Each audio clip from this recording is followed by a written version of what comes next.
Good morning, everyone. Glad you could be here on this Tuesday, New Year's Eve. Hope everyone's got some fun plans for tonight. Hopefully nothing too crazy.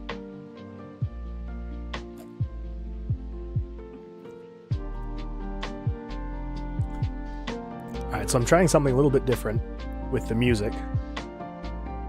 So first of all, I got the lo-fi music working, but I'm trying, instead of adjusting the volume in OBS, which I'm using to stream, I'm trying to use just the volume slider in my media player. So, if it's too quiet, or it doesn't sound good, or too loud, whatever, let me know. But anyway, well, we've got some fun plans for today. I also want to apologize first and foremost. I am still slightly sick. I kind of mentioned that yesterday I wasn't feeling super great, but yeah, still about the same. Just kind of a little bit of a gargle in the throat and a little stuffed up, but it's not anything that's going to stop us from continuing making our game. All right, so today, working on Tomb of Versilia some more. Let's jump into the Trello board. So recently, I've been uploading a couple shorts to my YouTube channel. If you're watching on YouTube, welcome. To everyone on Twitch, just know I also have a YouTube channel, and so I also stream over there, but I understand some people like Twitch more, which is why I stream to both. But so over on the YouTube channel, I post shorter versions of the streams. So like I post YouTube shorts, so like 60-second videos and shorter. I also try and do some other like 10-minute long videos, usually when I'm like implementing systems and things like that. So recently I've had a good amount of comments, people talking about the torch that we made, I guess it was a little over a week ago now, last Monday. The torch that we made last Monday. I'm just gonna pull that up really quick. So the decorations on the wall. So this guy right here, the torch, right? The torch that we made. I've had more than one comment, which is surprising enough for me. But yeah, I think I've had like 5 or 6 people be like, hey, you should do this, you should change this. So we are going to do that. We're gonna work on the torch a little bit more today because that is what the people want. And I am someone who listens to feedback. Couldn't think of a better way to word that. So, what we're going to do, we are going to pull up some of these images. So, the biggest thing that people were saying that I should do is have some type of, well, probably the most common one was adding sparks. With how the pixels, since the fire is so small, I mean, like, if we open this up in Photoshop, right? So let's just open this up really quick here. So if we shrink this down to its actual pixel size, which is 25% of what we have in the game, because I want the game to run at 1280 by 720, so it can be easily upscaled to 1080p if you want. But anyway, but all of the pixel art is technically pixel perfect, and then I just upscale it. So the fire itself is only 3 by 5 pixels big. So it's a very tiny flame. So there's really not a whole lot that if I were to add sparks, it would maybe look a little bit weird. I know that there's probably a way that I could add particle effects and things like that. But again, I'm trying to go for as old school a feel as possible. So I don't want... Sorry, I just noticed that I think my audio is clipping just a little bit. There we go. I think that's better. Okay, it's only going into the yellow now. I think we're good. Yeah, so a spark, I mean, the smallest I can make a spark is like that. So while I could technically make sparks, I think what we're going to do is just adjust the flicker just a little bit. So let's do this. Let's get the other... let's see. So I need to pull up the other 3. Let's get those up in here. Okay, so I'm pretty sure if I do this, you really shouldn't notice any difference. Okay, yeah. So you don't really notice a difference, and that's what I mean by it's like pixel perfect. This is downscaled to, 1 pixel is quite a bit. This one is the upscaled version, but you can't really tell, because it's pixel perfect. Anyway, so what I'm considering is as each one of these sections reaches its highest point, so its peak, we will have some, not embers, but maybe kind of embers, sparks, what have you, look like they're coming off the top of it. So I will show you what I mean. I just want to make sure this is actually... Yeah, this should all be right. I was kind of looking at the animation a little bit, and I was like, is this actually... But yeah, that seems fine. So, on this one, so since Decor 4 is the peak of the center pixel, then I think what we're going to do... Let's do this really quick.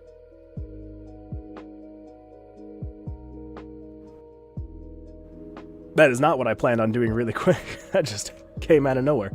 Let's do this really quick. We need to resize all of these to 25% of their size, so they're easily editable. All right, so on this one, it is... So that pixel... So if we go one more up, so that we're right here, right? That way, there's just kind of like that little bit of extra flicker... excuse me, that little bit of extra flicker that goes off of it. Yes. I think that should be good. So then let's come over... So when does the next one peak? So it flickers off. This one peaks on this one. So we're going to want to have that there. And then so that one peaks there, so you'll want to be there. There we go. I think that should be good. It'll kind of add just like a little bit of that flicker effect. So let's scale these all back up. 400, 400, 400, and 400. And then let's come over here and let's take a look and just see how it looks animated.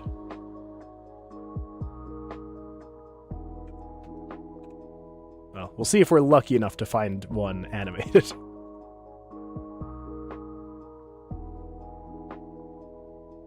I keep forgetting that I added that auto draw, except for...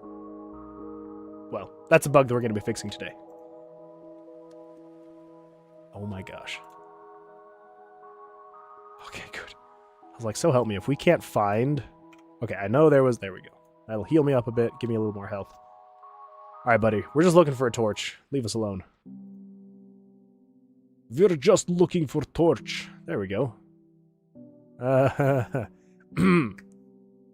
Okay. Of course we found a torch. We found the wrong torch, because we only edited torch number 4. But we have torch number 5 as well. So, let's come over here.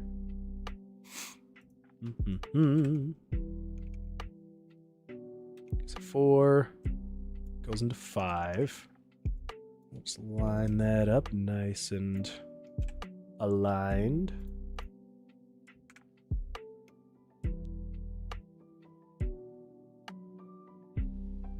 Why was that not the same?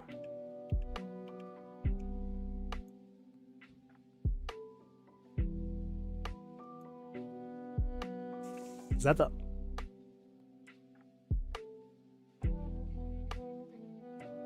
Are they not the same? No, they are the same. They are the same. They are not the same. So that goes up 1, 2, 3. And that's 1, 2, 3, 4.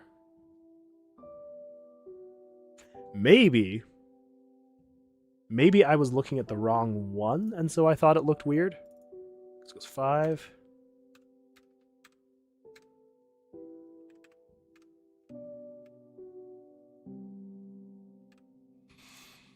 No, that seems right. All right, whatever. We'll just have it because we want it to look the exact same. Oh, that's okay. I remember why they would be different. So originally, if you were here, you may remember, I originally had what would it be called? Where was I going with this? I originally had. Oh yeah, that's right. There was a time where I had the 2 torches and they just looked weird, and so we decided to just get rid of them altogether. And so now the animations are off, which is why it looks a little weird. But this is going to correct that, and then we should be good to go. So,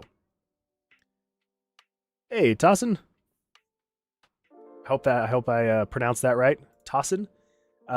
So right now we are we're reworking these torches for our dungeon. Had some great feedback about updating their animation and adding like a flicker / like spark ember popping off of it type thing. And so we're giving that a try, and we're gonna see if we can make it look right. So we're just going in here. So we edited the torch on the left side, and now we're editing the torch on the right side. Okay.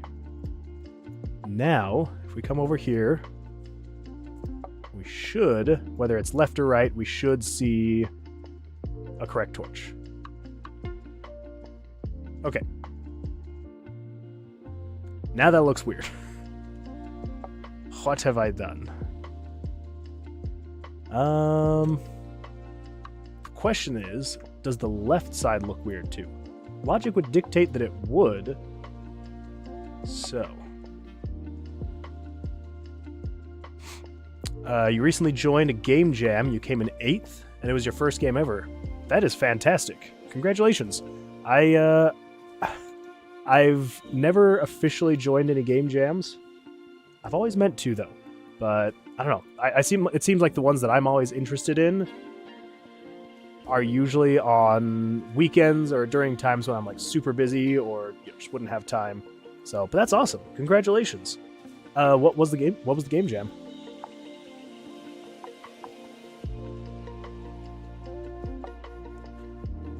Okay, so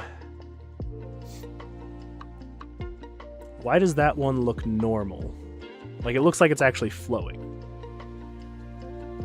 But number 5 isn't. It was G-Develop's 6th big game jam. Nice. I'm gonna have to look that up. G-Develop Game Jam 6. The theme was Fix It. Alright. I think the themes are like the most fun part about the different game jams. So while I haven't officially joined any game jams, there have been some that I have used as inspiration for just like personal projects. I haven't ever finished anything, so yeah, no.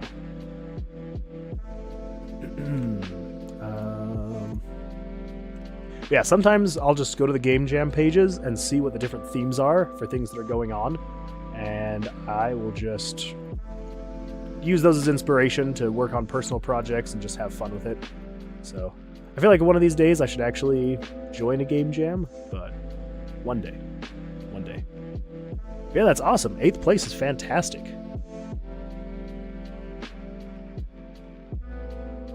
What engine do you like to use?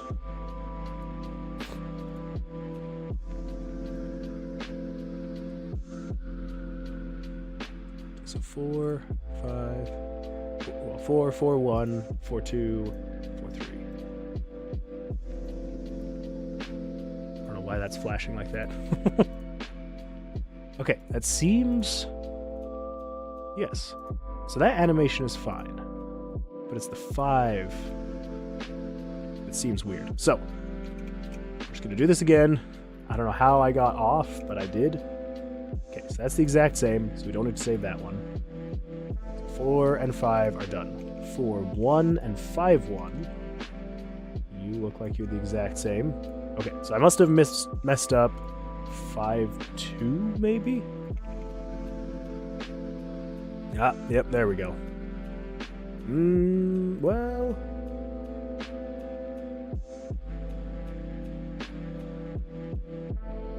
Oh, that's why it looks weird. Okay. Does that actually not have anything that embers off? I guess that's true, because there's 4 animation frames, and there's only 3 pillars in the flame. So yeah, that would make sense that that one wouldn't have anything that actually flickers off. So that's the one that I messed up. So 4-3 and 5-3 should be correct. It is not. So let's fix that. Okay, now that is correct.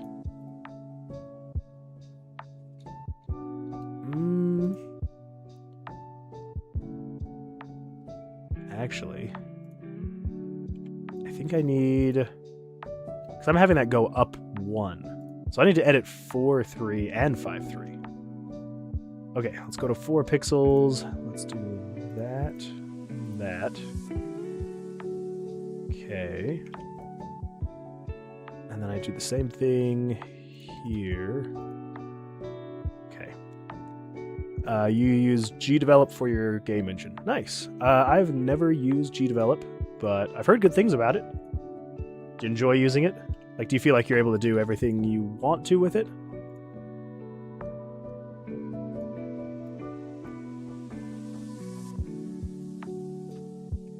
Okay, I think that should feel better. So let's come back over here. Let's take a look at this. We'll see how it looks animated.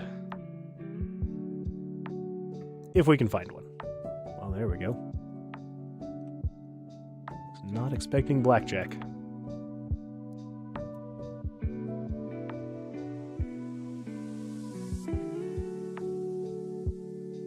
Okay, I think that looks good. I think it looks...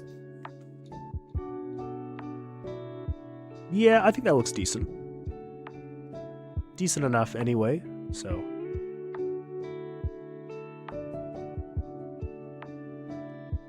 Okay. Yeah. So I think that should be good. The other thing I thought maybe about doing is animating the inner part of the torch a little bit more. So I will show you what I mean. So if we come over here, I don't know why I keep closing these. I still need them. Okay, so as you can see, so you've got 2 pixels of yellow, and then it reduces to 1. And then it's still 1, and then it goes up to 2 again. So I think what we're going to do is, since that is its highest peak there, we're going to separate it maybe? Yeah, and then it goes down to 1. And then this one, it'll come up to 2. And then 3. And then separate it there. Let's see how that looks. Nope, so it's... What? Oh! Yeah, that looks weird, because it's the same yellow as the reflected light on the wall. Okay, that makes sense.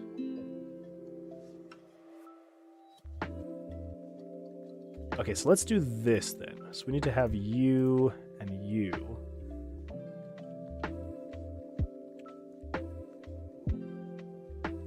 Okay, so that's 2 there. Now we have a new one coming up. Rises. Rises.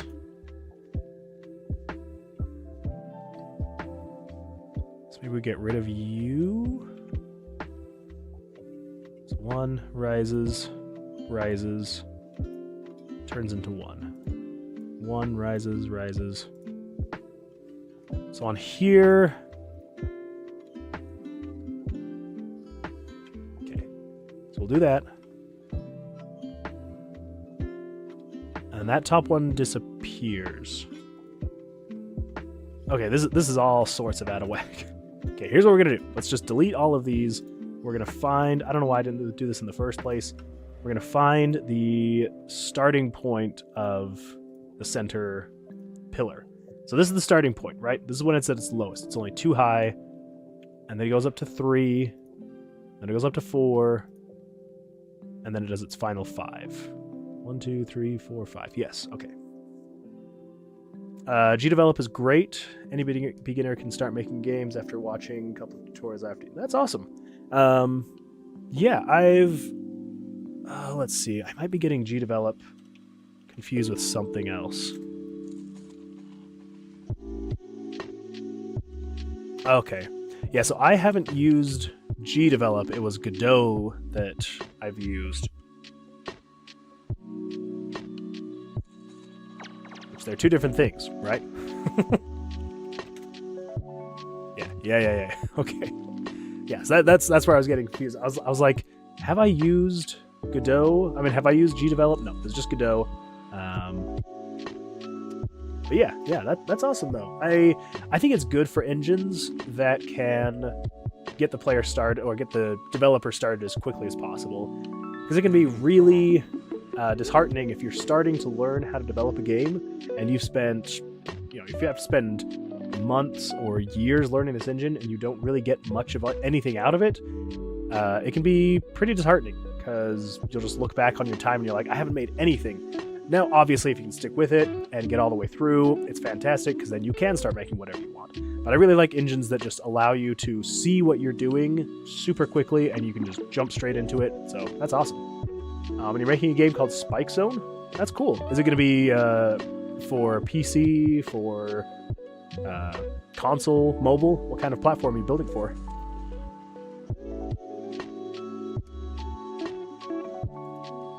Okay, so the lowest point, I'm thinking, do we go with 1? The next one has 2? Or maybe we separate it. And then on this one, we have the next one spawn in. That one goes up to there. Okay, so then this one would be there. That one would be there. But we don't want to separate it. So let's see.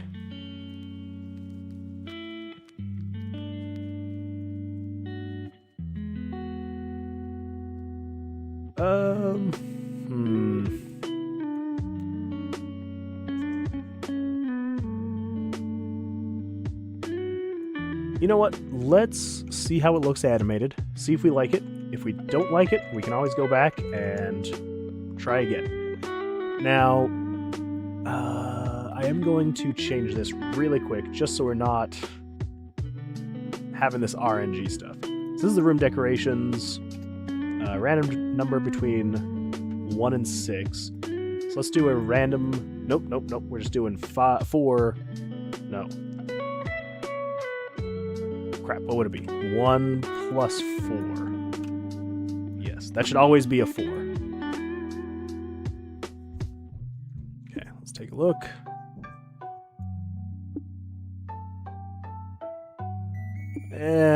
No, that doesn't look good. That doesn't flow. Doesn't flow at all. Spike Zone will be available for Android and PC. It'll be multiplayer and single player game. That's cool. I like that. So is it going to be a like a co-op type game, or is it a racing game? Is it one of those like puzzle multiplayer games where you're trying to like thwart the other players, kind of like Ultimate Chicken Horse?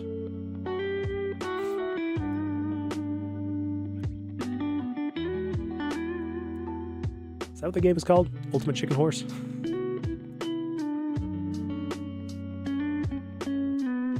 Now I feel like I have to go look. Yeah, Ultimate Chicken Horse. That's the one. I knew, but I thought I maybe forgot. Okay, so we're not going to have this thing separate. That's not looking good. So we're just going to have it go up with the flames, though.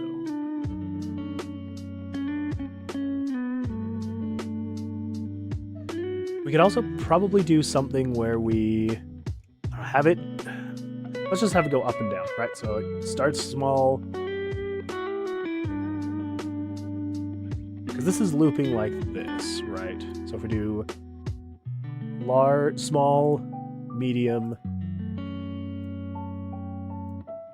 large, medium, yes.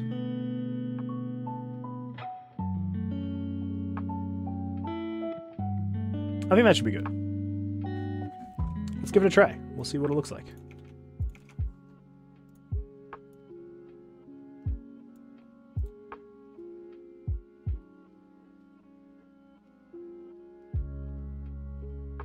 Man, I don't know why I don't like the look of that center yellow part.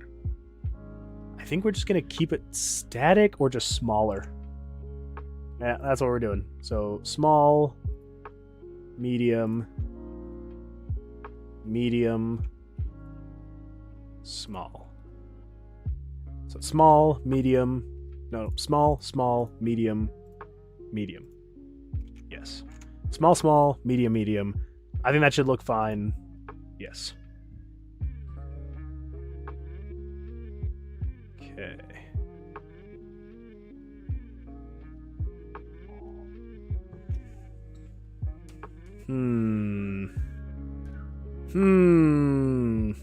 Even that I'm on the fence about. I thought it'd be fine. No, that's fine. That's fine. We'll stick with that. I think that's good. Yeah, so thank you for the suggestions, everyone, on having me rework the flame on the torch. So hopefully it looks good. Hopefully it looks better than how it looked before. Guess we will see. Okay, so the first bug we need to fix today. Auto drawing after busting. So, as of right now, as you move along, so you auto draw when there's a monster, right? But if you draw too high and you bust, it doesn't auto draw again. So, also, does it not auto draw when you attack? Okay, so it auto draws when you attack, so it's just when you bust, it doesn't auto draw. So, let's do this. Attack. No, it's not player damage. Monster animation. Hit monster.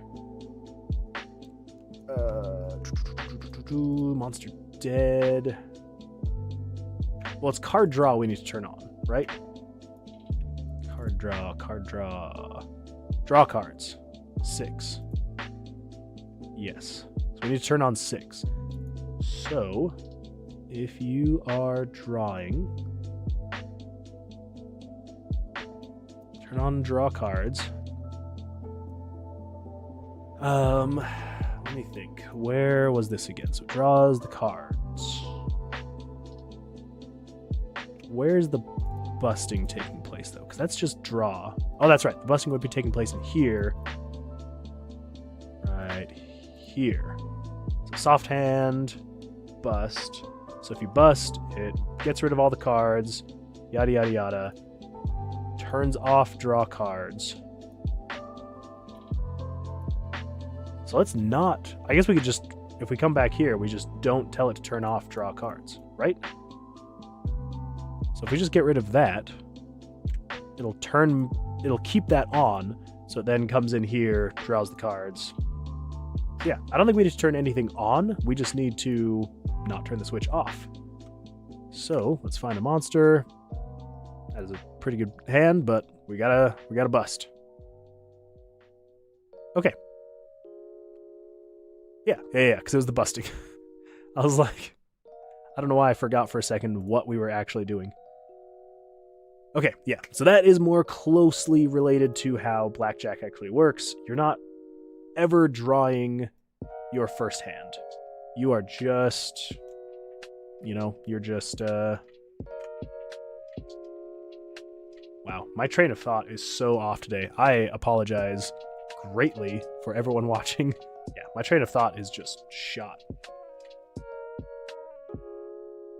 Had a kind of late night last night, so I apologize, but we've got us some Celsius, so hopefully that'll wake us up. I don't know why I keep referring to myself as us, but I do. Okay, there we go. That's perfect. That's what I was saying. Yes, in Blackjack, you're never really drawing your initial hand. If you play, you get a hand. If you bust and you're still playing later, the next round, you get another hand. Which, if you're in battle, you get a hand. If you bust, you get a hand. If you attack, you get a hand. So, yes, that is great. That is fantastic. That is good. Perfect. Okay, players will have to dodge spikes that falls from random places. Last person standing wins. For single player, it will be endless until player gets hit by spikes. High score equals good leaderboard stand. Oh, that's nice. Yeah, those kind of games are a lot of fun, especially if they're multiplayer. I feel like they make really good party games, and so yeah, having something like that is fantastic.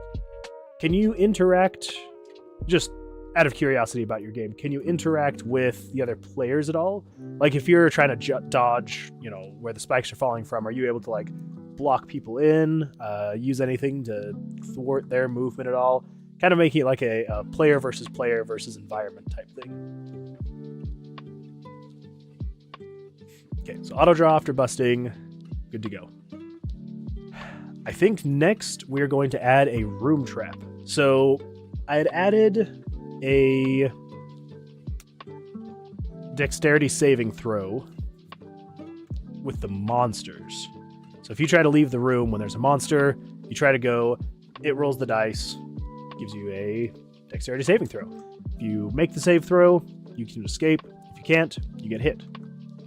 So we're going to use this same system. Wow, those were all terrible throws. Anyway, we're going to use that same system to build the traps in the room. So let's do... Okay, torches are good. They're not perfect, but they're good. Okay, so the traps. How are we going to visually represent the traps?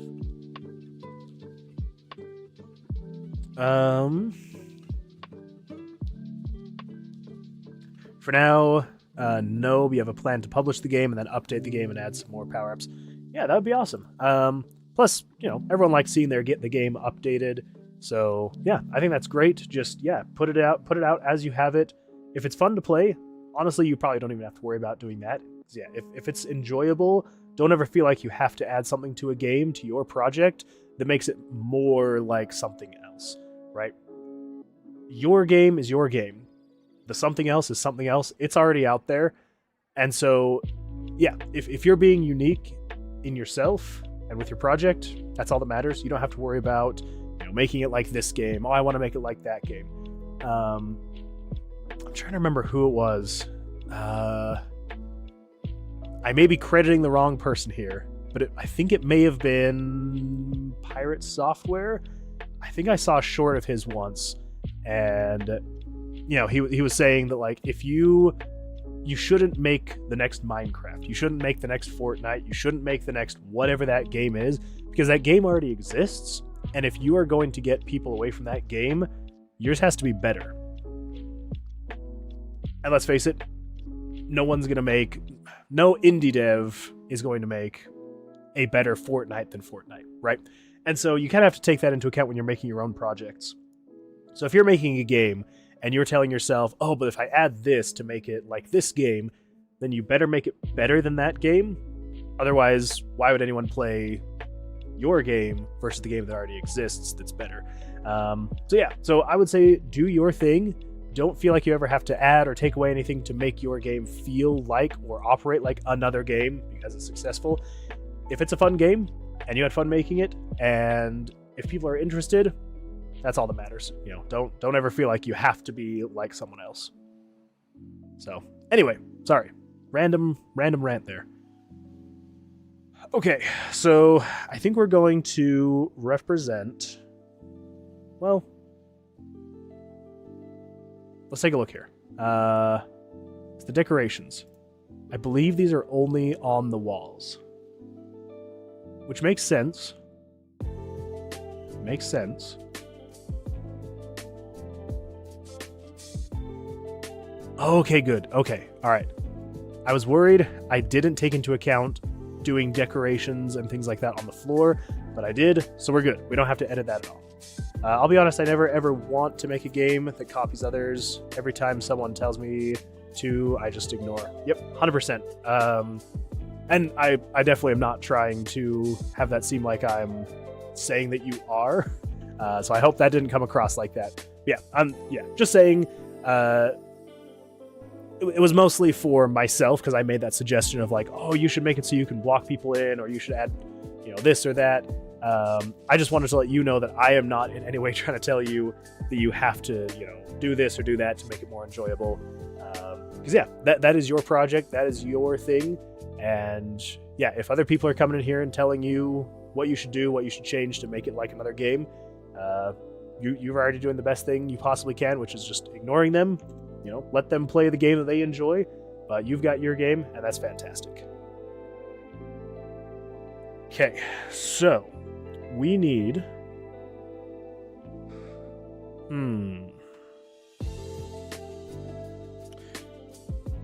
So we're going to do spikes on the ground, right? Obviously. Well, for now. That's how we're going to do it for now.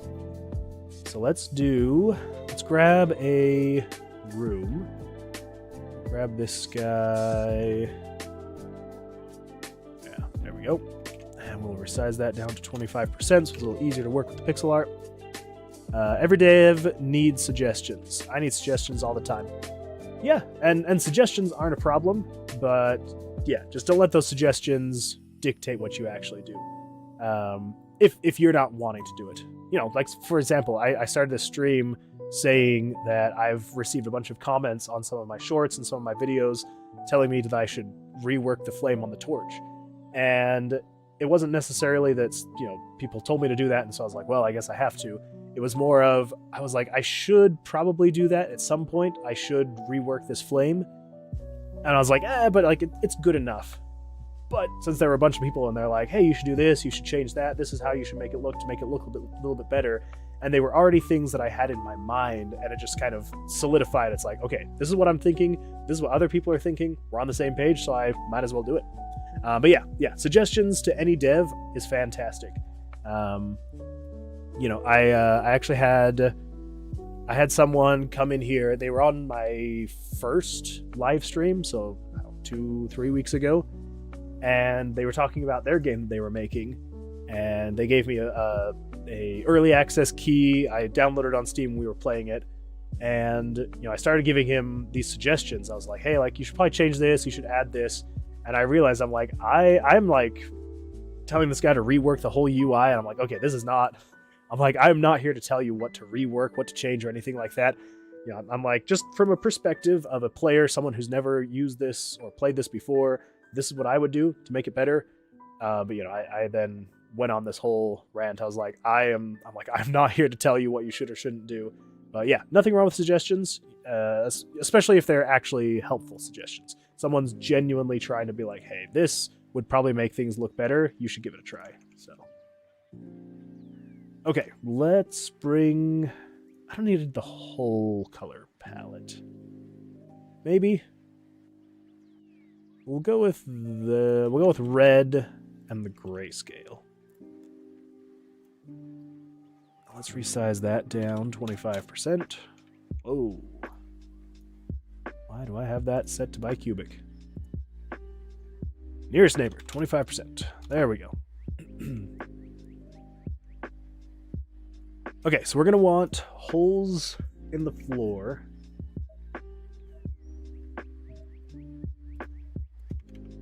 Let's do somewhat circular. That one a little bit larger than that. Yeah, it should be all right. Okay. Let's do 14 apart. That should be good. Wait, that is not 14 apart. That is 14 from the center, which should be fine. Okay, and then let's do... Oh, whoops. That's why. Forgot to merge the layers.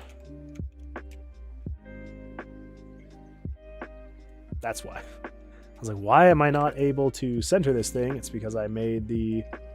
Wow, everything... Okay, let's adjust this. We want it 1, 1, 1, 1, and 1. Okay, we center that. Perfect. Okay. After my game is complete, want to playtest my game. Like, I will join too, so you can tell me what needs to be done. Yeah, absolutely.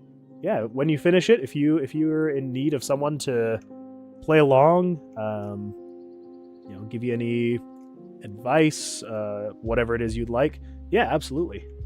I'd love to.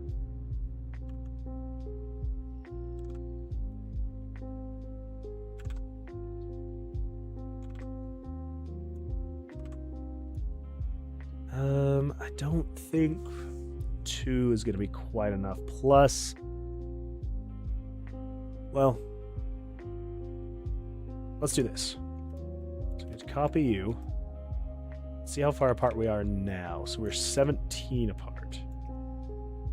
So 10, okay. And then if we center that... Nope, we can't center it because it's... Okay. We're going back to the drawing board on this one. Well, no, because I want it... Because if it's an odd number, that means that I can have a nice spike. All right. It'll look weird here because we're working in single pixels, but once we upscale it, it'll be fine. It'll be all right. So let's just get it as centered as possible, and then we'll do 1, 2, 1, 2, 1, 2, and 1, 2. Okay. And then, let's copy that, throw that there, that's right, it was 17. Okay, that's pretty centered, and I also feel like that's a decent scale.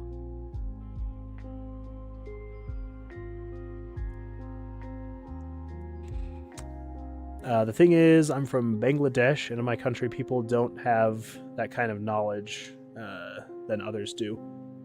Yeah, that's understandable. You know, it's and that's going to be different wherever you are. You know, I've got someone who usually joins my Twitch chat. He's from India, and we've chatted about things, and it's interesting how different things can be, and yeah, and different places, you're going to have different types of people, and that's totally fine. So, yeah, if there's no one around you, you feel like you're able to help you test, play, and figure things out, that's the great thing about the internet.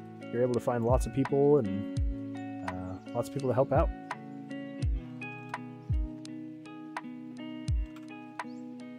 Sorry, I am slightly distracted trying to get this just right.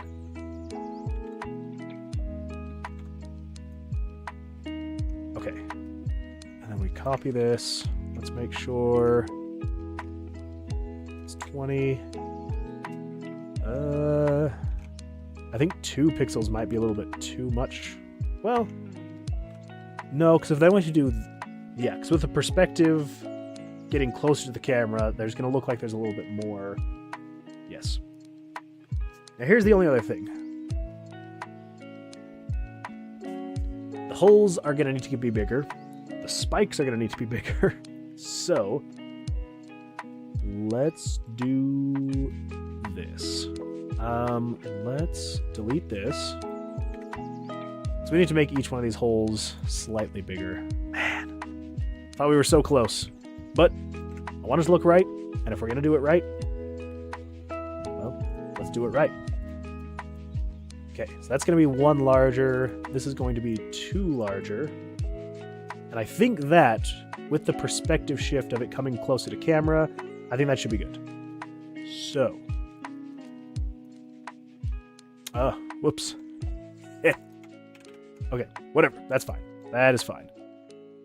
Now let's separate these out, because I accidentally drew on the incorrect layer. So let's delete that. Now let's come back over here. Copy, paste. Okay. Paste. And delete that. Okay. We got those again. Good. Yeah, absolutely. That's totally understandable. Thanks for joining and for chatting. I hope you have a fantastic rest of your day or evening. I'm actually not sure what time of day it would be over in Bangladesh. So I hope you have a fantastic rest of your wherever you are in your day. So Alright, so let's do this.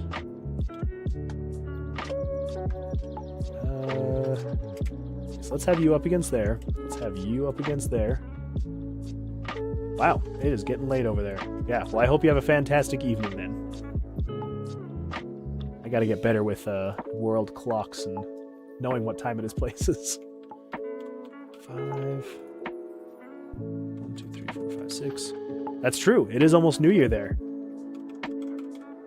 Well, Happy New Year. Yeah, it's 10:50 in the morning here, so we've got a little ways till New Year. So, Happy New Year, and yeah, hope you can get some good sleep tonight. Hopefully things don't get too crazy over there. Usually gets a little crazy over here with fireworks and people going, well, crazy. So let's do 10. 1, 2, 3, 4, 5. Yeah, it should be good.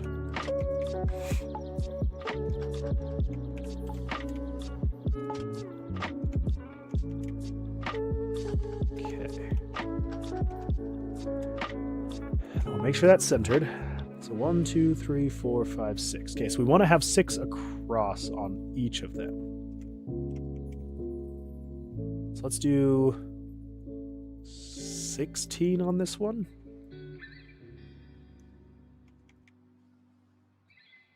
I think that should be good. 1, 2, 3, 4, 5, 6. 1, 2, 3, 4, 5, 6. Because I don't want there to be more holes as you get further forward, right? That doesn't make any sense.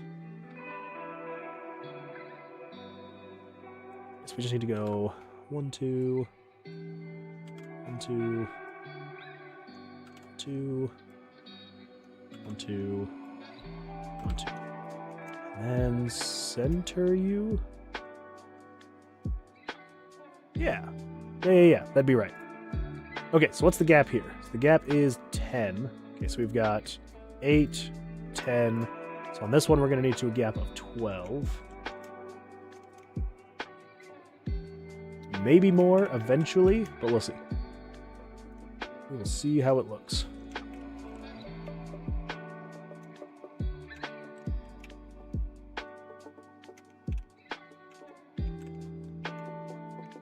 And so, whoa, 1, 2, 3, 4, 5, 6, 7.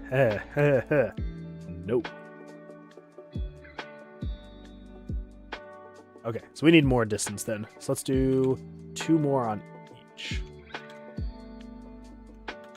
Maybe not 2 more on each.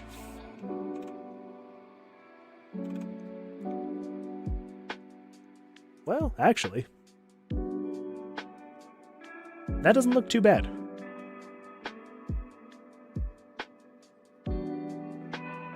Yeah, I don't think that looks too bad. Okay, so there's the holes. We've got the holes. Perfect. Okay, so let's hide these. And we're going to do PNG trap 1-1. Now we need to do the spikes. So let's pull that up again. So what are you? Are you, okay, so you're that. So we want slightly brighter, but we don't want pure white. So I think that should be good. Now here's what I'm thinking. I'm thinking we build out the spikes entirely, and then we shrink them down and save them in reverse. That way we know what they're going to look like at the end, so there's no trouble there.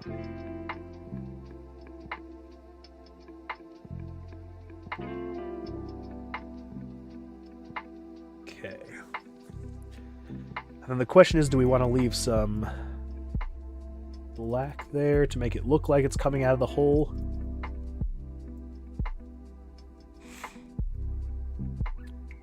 Yeah, doesn't look too bad. Fill that in. Whoop.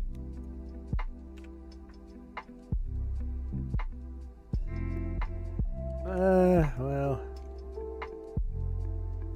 There we go. That's better. That is better. Okay, we'll do that. So, I think we only need to have like 3 frames of animation on this guy. So let's go with the lighter color.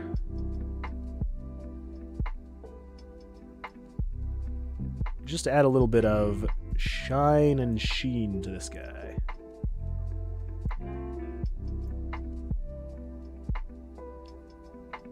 Okay, not on that side. Maybe just down here. Yeah. Yeah. Like that. Okay.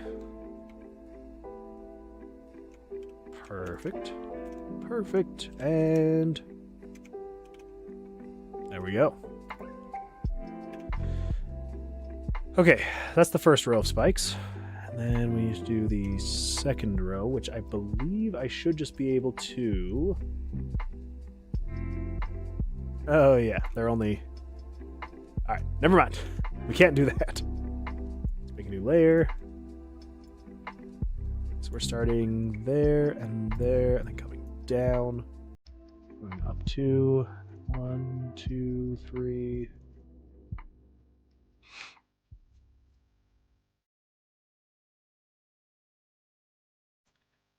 This is why I needed to keep it odd, because as you can see now, it kind of comes to a dull point, which doesn't really make sense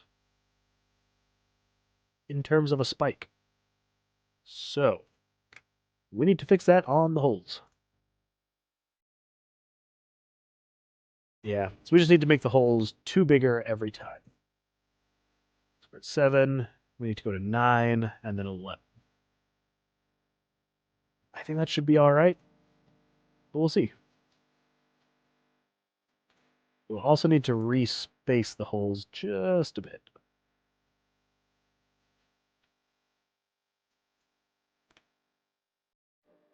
Okay. Okay, all still 9 apart, though. Yes, but we need to have it be even spacing for obvious reasons. So we're going to have an odd number for the size of the hole. We need to have an even number for the spacing of the hole. So we can, come on, center it. There we go. Okay. So then just come over here, make those 2 wider. Oh my gosh.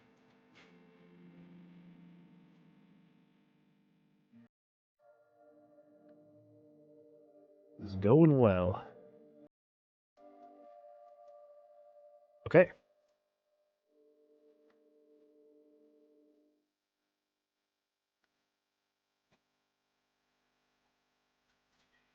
So 12, 10, 8. Does that feel...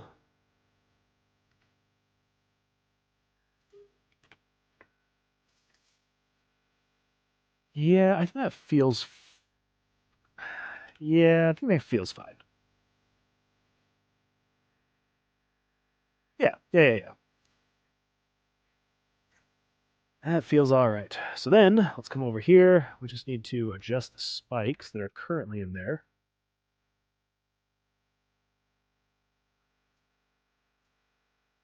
Just kind of widen them a bit.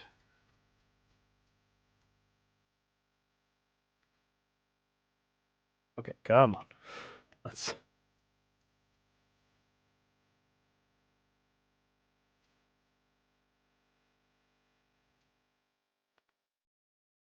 Yeah. Yeah, it's not too bad.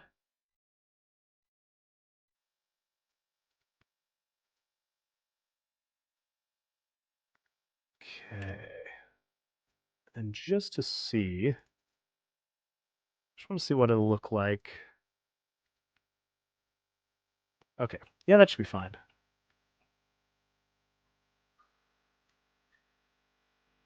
Yep. Okay.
I was thinking the different shading on them might look good to kind of do like an offset graphically. I'm not feeling it though. I'm not feeling it.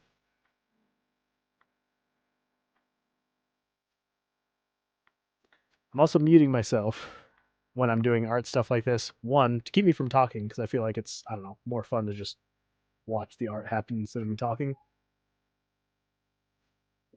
Also, because I'm not feeling super great today, I don't want you to have to hear me breathe into the microphone. So,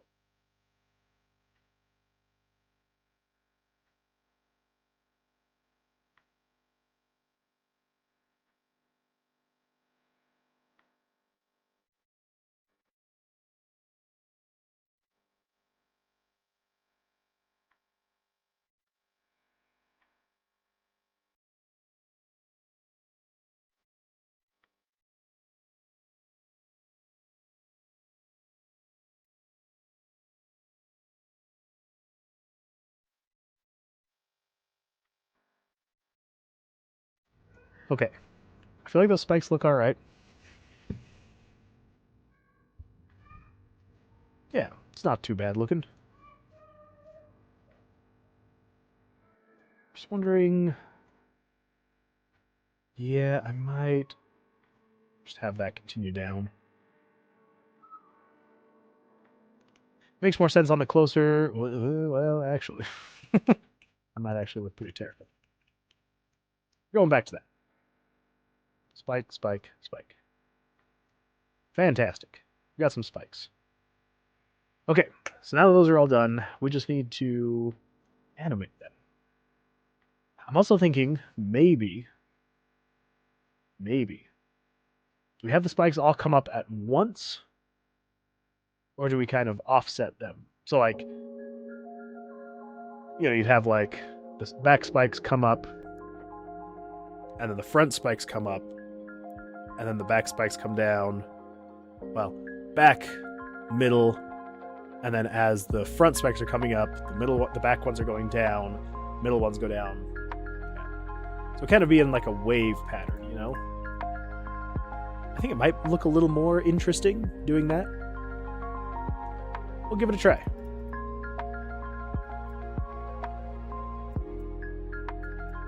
I also feel like the back to front, I feel like that's a little bit more interesting too, because like you're watching it come toward you, and then it goes away. Anyway, yeah, let's do that. So how are we going to do this? Let's get a little more organized. These are spikes. This is front, mid, and back. We've got holes, room. Okay.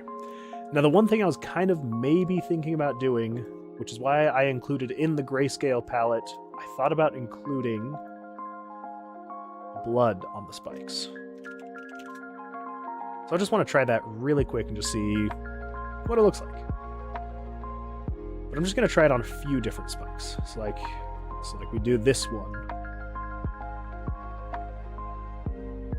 Have the blood be on there. We do a little bit of blood on this one. And trying to match the highlights on the spike behind it. Let's do one of these rear ones as well.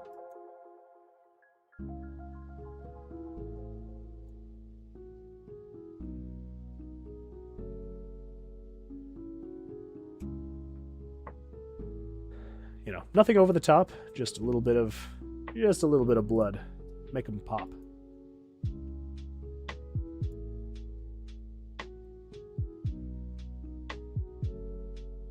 Okay. And let's do one in the back. This back corner one.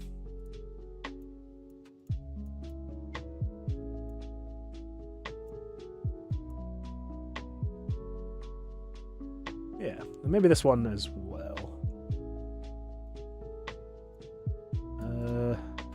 hide this mid one to make sure I'm not drawing the blood on, you know.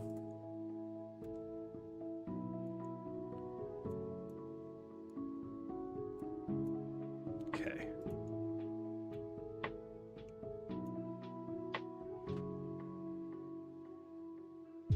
That's why it looks weird. I was like, why do the back spikes look so different from the front spikes? Something about the shadows wrong. Put a highlight on the bottom for some reason. Oh my gosh. And then I was drawing the shadow again, but on the blood layer.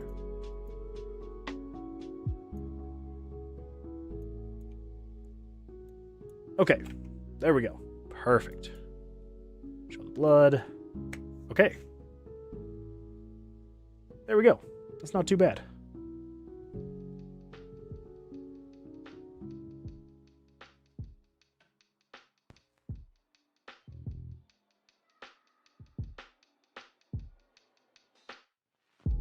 Yeah. All right. Okay, it's the animation. We need to animate these things. Let's do...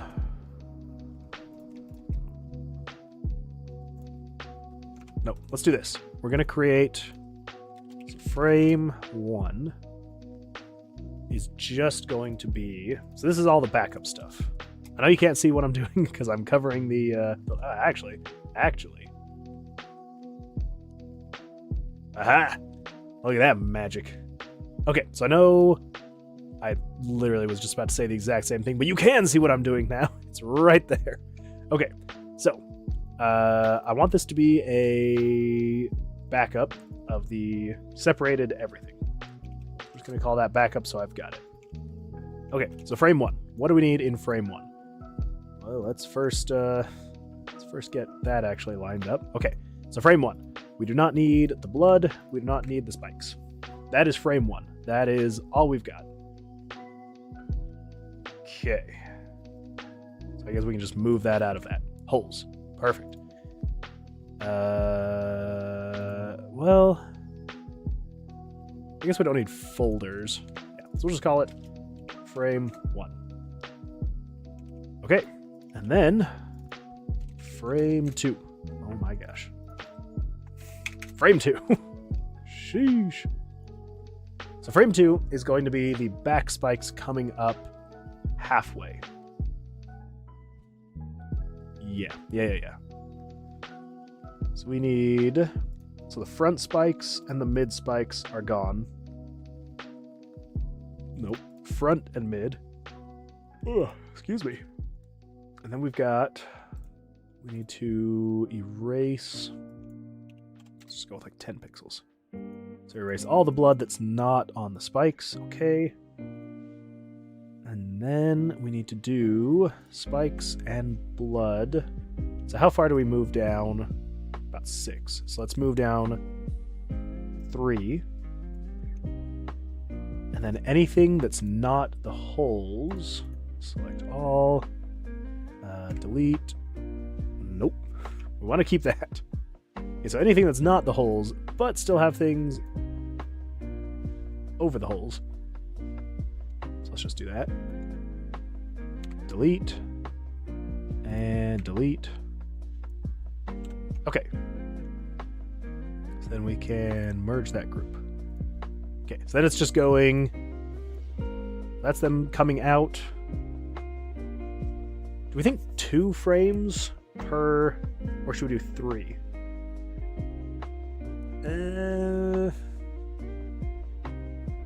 Yeah, we're gonna do 3, actually. Let's do 3.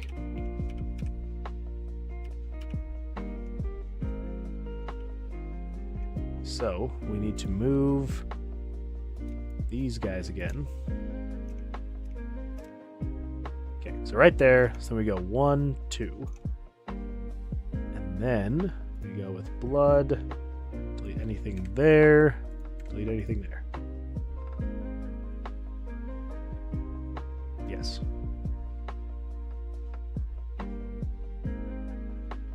No.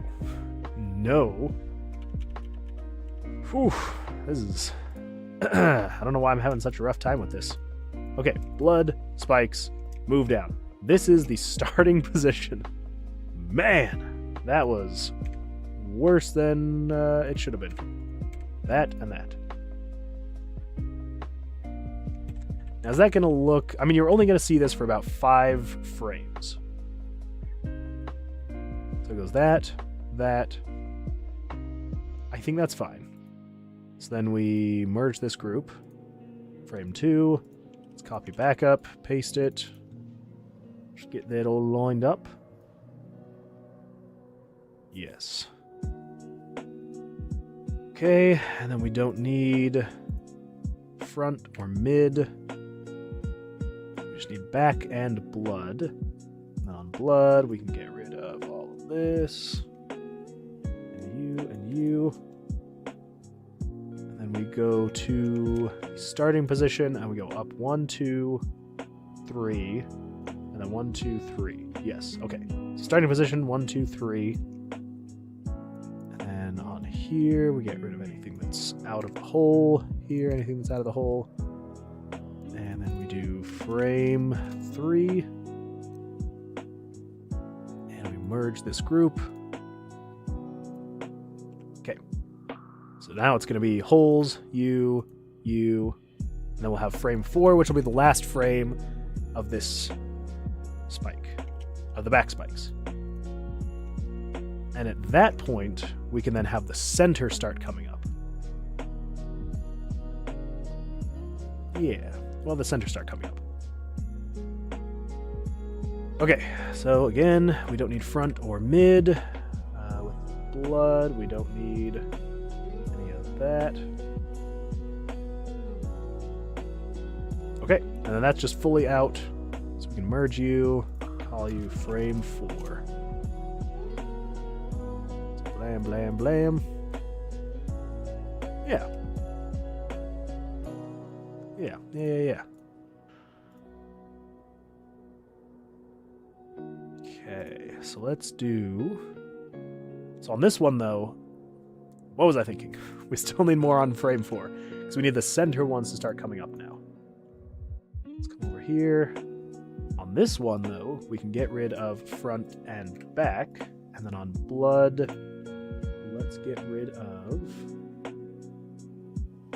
Let's hide these other frames, just so we're not getting confused by those. So the blood, let's get rid of you, and you. And then on these guys, let's do starting positions. And then get rid of anything that's outside of the hole. Okay. So then we can merge you. Get rid of that. There we go. Okay, there we go. So the back is fully out. The middle is starting to come up. Easy enough. So let's come over here. We're going to do frame 5. Alright, let's just do this. Yeah. Let's do that. That way you can see the workspace a little bit better and I'm not blocking it. Okay, so frame 5, we need to get rid of the blood again, get rid of that, and that. I just realized I have 2 blood spikes on each row. I was trying to go for random, and that did not happen. That's okay. Okay, spikes, so we don't need the front. We do need the back. We don't need the front. We want the back. Crap, did I mess that up? So frame 1 is that. Frame 2 is that. Frame 3 is that. Frame 4. Okay. Whew. For some reason I thought I'd messed it up already. We're like barely halfway through the animation. Okay, let's see here. So let's do... It's the mid spikes. Oh, wait. That's... Okay, that's what I was messing up.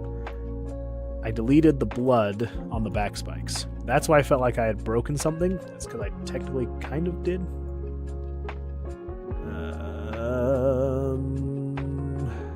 There we go.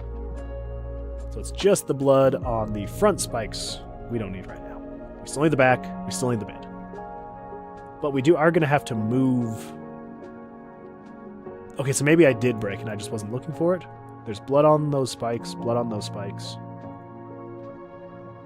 Okay, so I didn't break it. That's good. I thought I had. Whew. So these spikes are now halfway out. So let's do mid. So that's the starting point, which is 9. So 1, 2, 3. We'll probably do 4.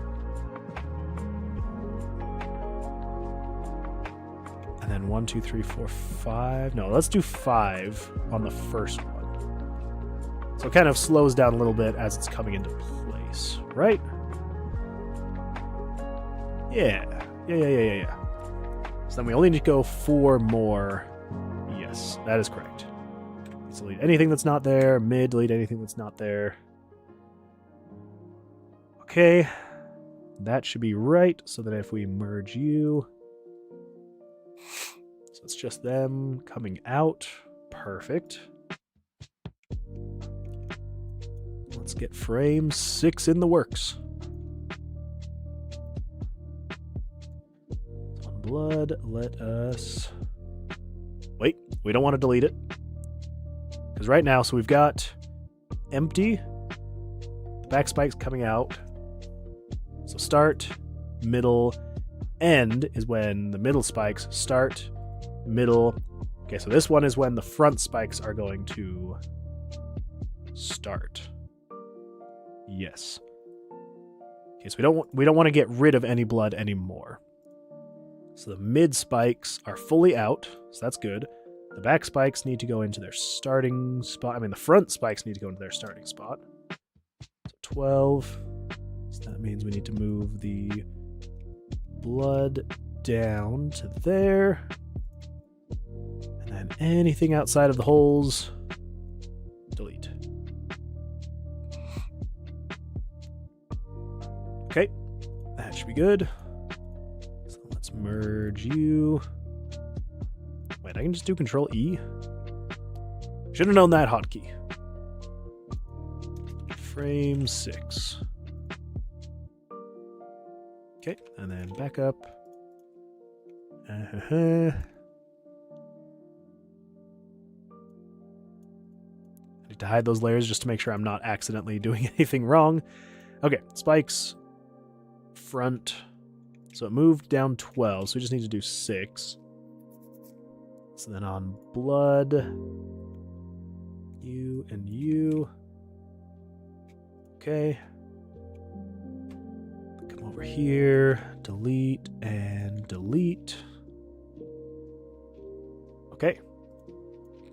And that's good for frame 7.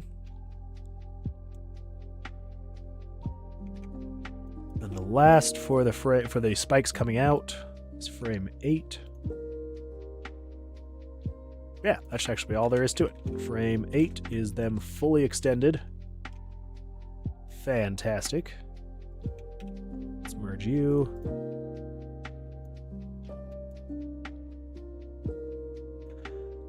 Okay, so it goes like this. So empty, back spikes start coming up, mid spikes start coming up, back front spikes, done. I did also realize that we are going to need, so the shading on the bottom of the spikes is a little messed up because I guess you really are only going to notice it on the mid and front spikes. So let's come in here. We'll just do that. Or all the way across. Maybe just the bottom? Nope. So maybe just a simple L shape for now. Maybe just the side? What does it look like fully extended? You know what? Screw it. We're not going to mess with that kind of shading. Keeping it simple. Okay, spikes are out. There we go. We're good. Perfect. Now, I know this is going to create more frames of animation, but I'm kind of wanting to do this. So So this is them fully out. So this is the animation of them coming out of the ground. So let's call this out. I'll make a new one called in. So then what I want to do is, with them going in, I'm going to start on the back spikes.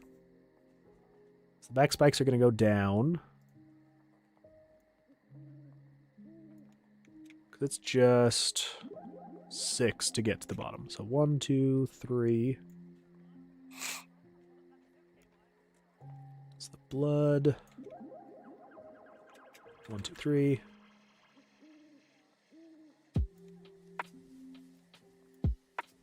Okay. So I need to make sure that's not going over. It is not. I thought for sure that would be covering the spike. But it's not, which is great. Fantastic. It just blends in super... Oh, that's why it looks weird. That's why it looks weird. Okay, so the back spikes. There we go. I was like, what is happening here? That's what is happening here. I see what's happening here. That still looks... That's okay. Again, you're only going to see it for a few frames, so it's not gonna be too weird. Hopefully. Okay, so this should be frame 1. Yeah. Let's copy back up. Paste it in here. Go like that. This is frame 2. So frame 2. The back spikes are at their starting point. So we can delete anything that's not in the hole. The blood, we can move you down 6. Okay. And then we're going to start the mid spikes going down. So you had to go down 9. So it was 1, 2, 3. This one I'm also going to have 5 on the first, and then 4 on the next one. Yes. The reason being, again, I kind of want it to have like a slight slowdown. Like if it's going to have to move one less frame, I would rather have it as it's going out, right? So you and you move down 5. And then let's delete you. And then I know you are covering that spike. You've got to be. Yes, you are. Oop. Okay, and then you're just out of the floor. Okay. Perfect. So that is frame 2. Let's merge that group. And then back up. Frame 3. So the back spikes should be gone, so we can get rid of that blood. And then the mid spikes should be at their starting point. So anything there you can get rid of. The blood, well, let's see. Okay, well, let's do it anyway, just to be safe. So there, over, delete, and then let's delete you, so you're not covering that spike. There we go, so that should be all that's left. And then the front spikes are going to start coming down as well. You have 12 to get there. So we do 6. And we gotta move this blood. 6. And let's delete anything that's not in the hole. Perfect. Oh, I don't know why I'm trying to save it. Okay, yep, frame 3, and then let's do one more. We just need one more.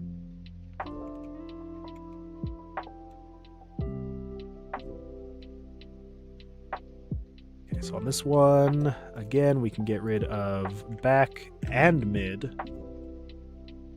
rid of the blood on those. And then all that's left is just these guys.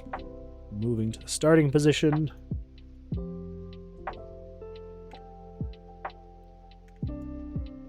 Okay. And then that is frame 4.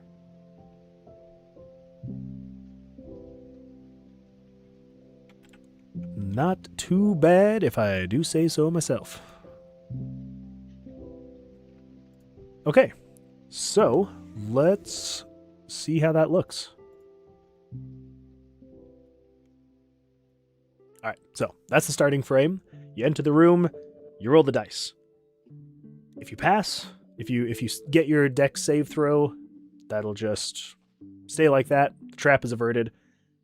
I think I'm also going to have it be the trap can only be sprung once. We could also base that off of your luck. If you're lucky, it can be sprung once. If you're not, would you have luck saving throws? I mean, I guess we could. We could do a luck saving throw. That'd be possible. We could do that.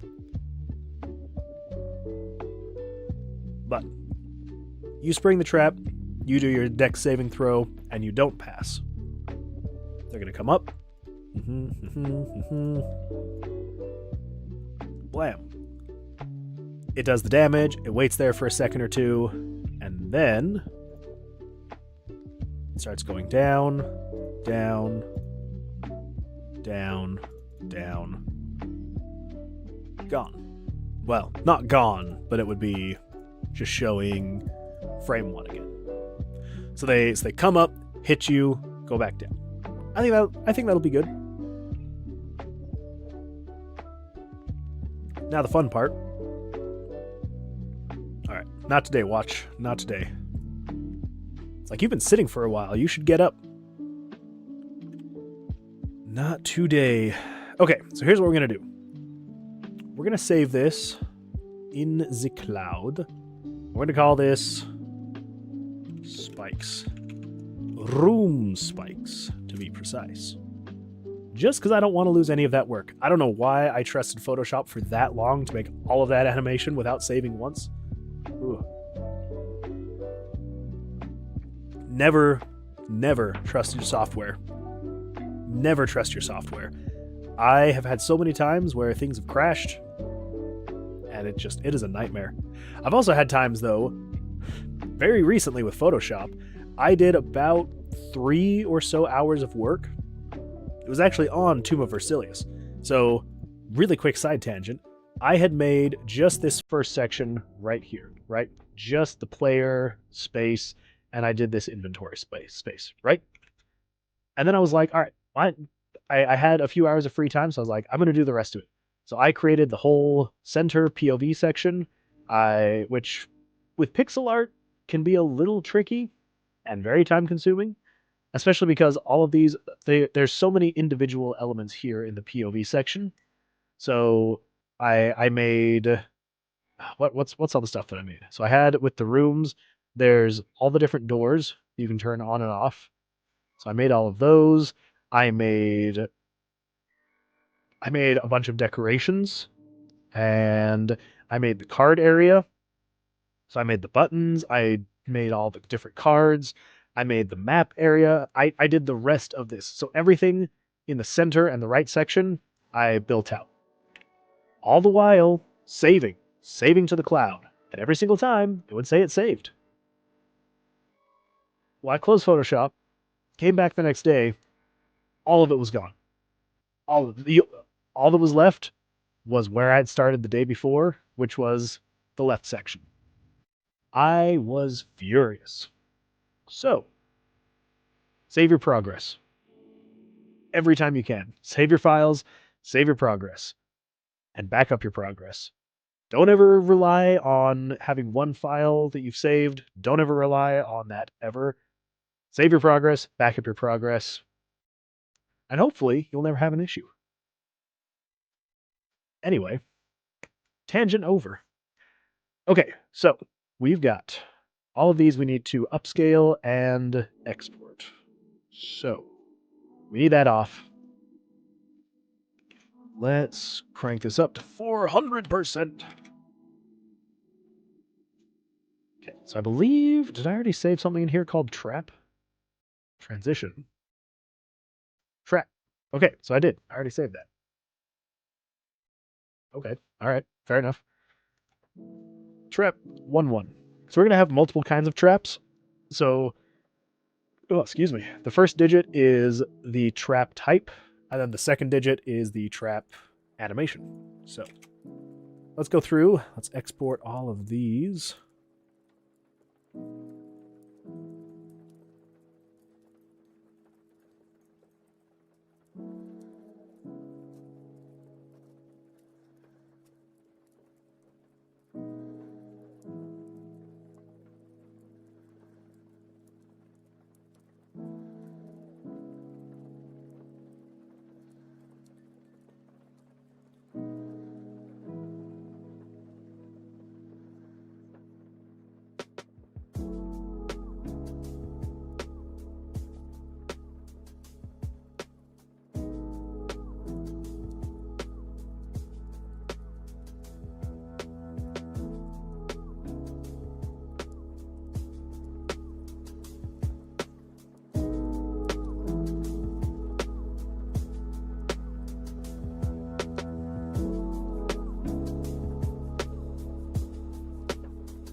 Okay, got all that saved.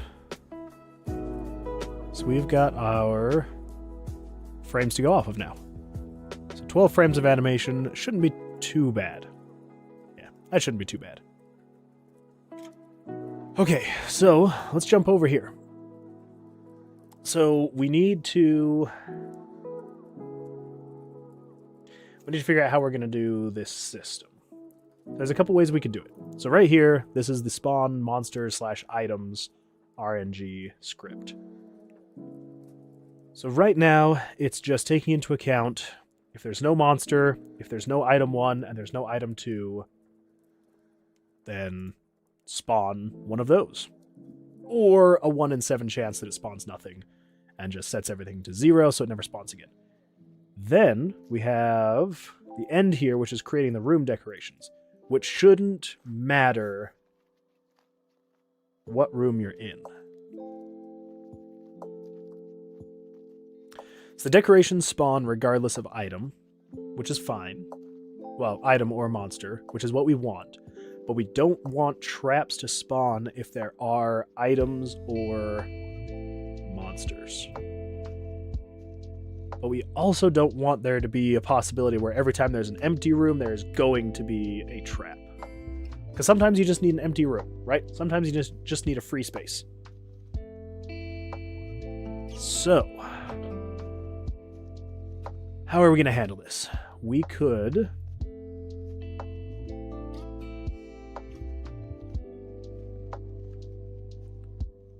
because I don't want them to be super common. But I like how I can change... because right now, I can change how often things are being spawned based on this, right? So right now, this is at a -3. If I were to go to a -25, there is now there's a huge chance that you'll get items versus monsters. Same thing so the further that is into the negative, the higher chance there is that an item will spawn. And supposedly, I'm sure that's the right term, the higher this number is, the higher a chance there is that a monster will spawn. So I like having that very simplistic way of just being like, more items, more monsters. Because, like I was kind of saying yesterday, I do want to make it so that there is a specific amount of items and monsters that can spawn per room. Because if I don't have anything in place, no barriers in place, it's not going to be often, but there could be times where you get, like, every single room is a monster. No items, no empty rooms, none of that. So I like being able to easily manipulate this. But I don't want trap rooms to only occur if there's nothing in the room. Because there's right now way more chances of items and monsters versus empty rooms. And so I also don't want to say only if the room is empty do you then potentially spawn a trap.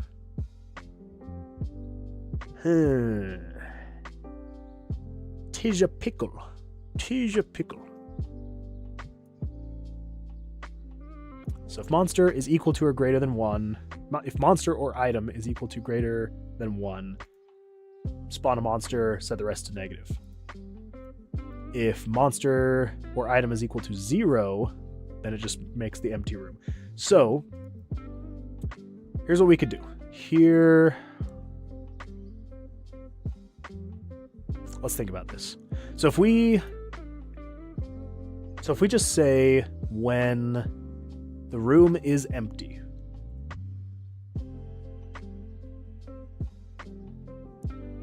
yes, if the room is empty, then it can spawn a trap. I think we'll go with that. So if the room is empty, spawn a trap. So let's do this then. So if the room is empty, it's currently setting these variables all to -1. So this is the monster, item, and item 2. Item 1, item 2. Which is right. So we're going to need another variable. What variables do we have to work with? Backpack slots, backpack types.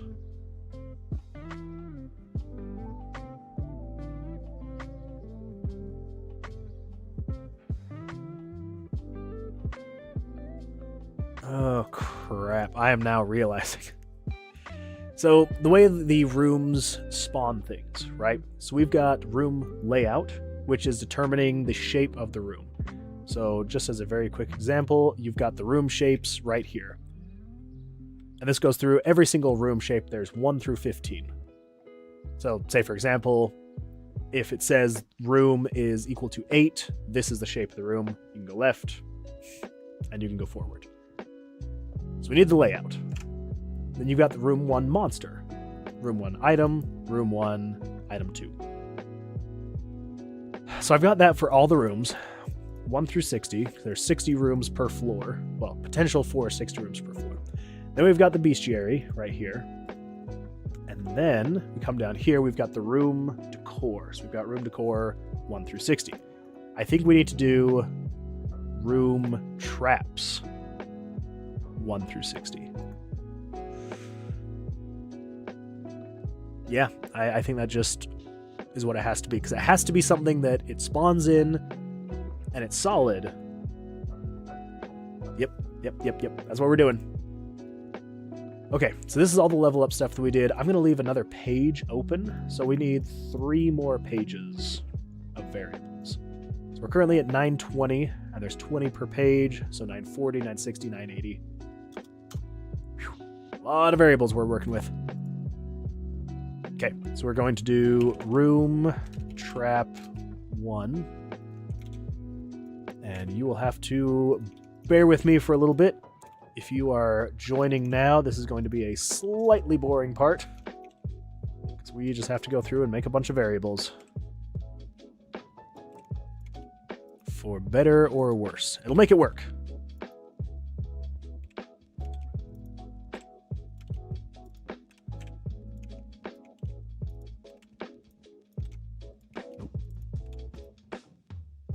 We'll just crank the jam so you makes it a little more enjoyable.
Sometimes I wish there was a better way to manipulate variables in RPG Maker, but alas, it is not the case.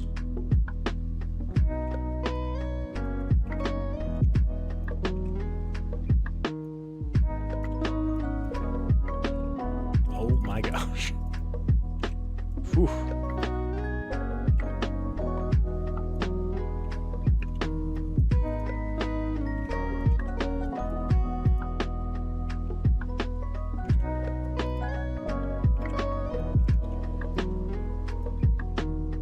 What am I doing?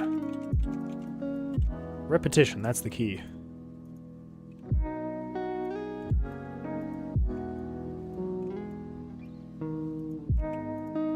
Oh my gosh.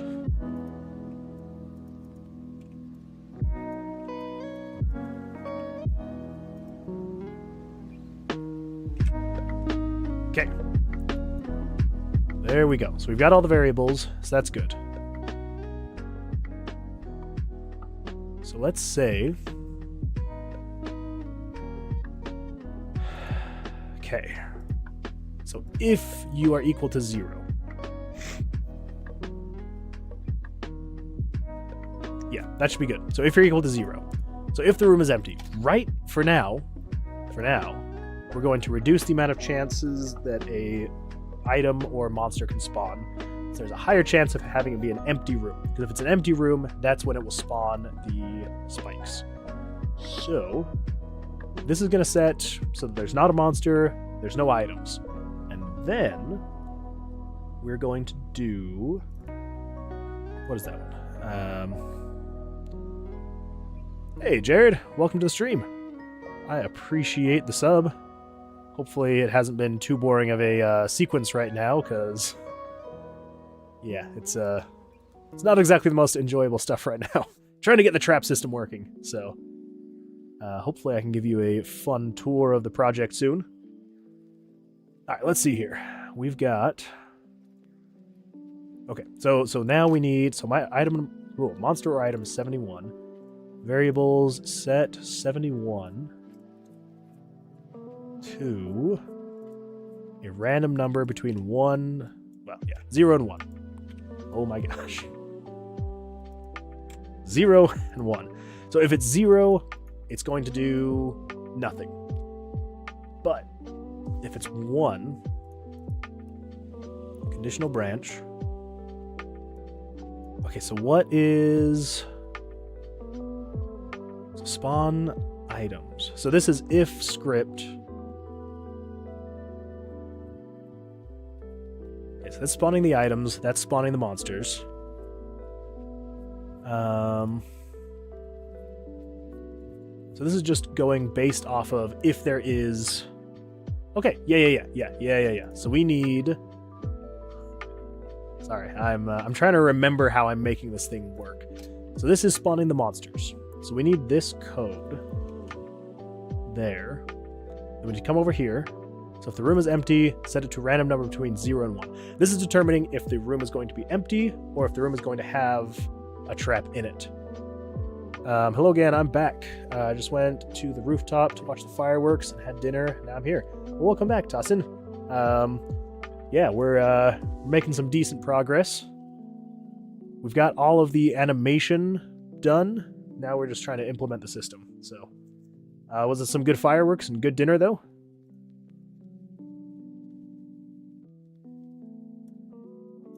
Okay, conditional branch if 71 is equal to 1. Okay, so 0, if the room is empty and it's a 0, then the room is empty. But if the room is empty and it is a 1, there's going to be a trap. So, if it's a 1, we need to set value of switch, a variable 98. So 98 is player X, and then it goes 98 plus 4, so 1, 2, 3, 4, the room monster. So we need to say set room trap 1. Yes.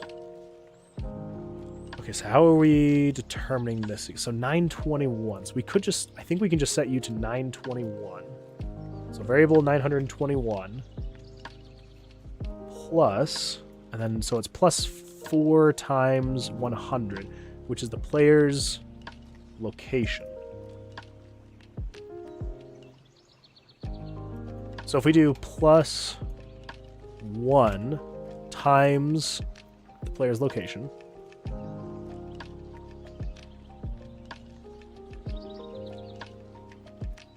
so the player's location obviously is determined on where the player's at. So each room on the floor has an ID, 1 through 60. So if the player's location is room 1, it's going to set it. So we don't need variable 921. We need to do variable 920, because then it's going to be plus 1 times whatever room you're in. So if you're in room 6, it's 920 plus 6. That's 1, 2, 3, 4, 5, 6. 6, right? Yeah, because if you're here, then it's 1, 2, 3, 4, 5, 6. Yes. So we don't even need... Okay, so we don't even need this part then. So that was all... Yeah. So let's just do that. So variable 921 plus... Nope, still 20. 920 plus your location. So it's then going to be 921 plus or minus... Or 920 plus or minus 1 through 60. Whew, that was... Anyway. So yeah, so we're setting that variable to a random number between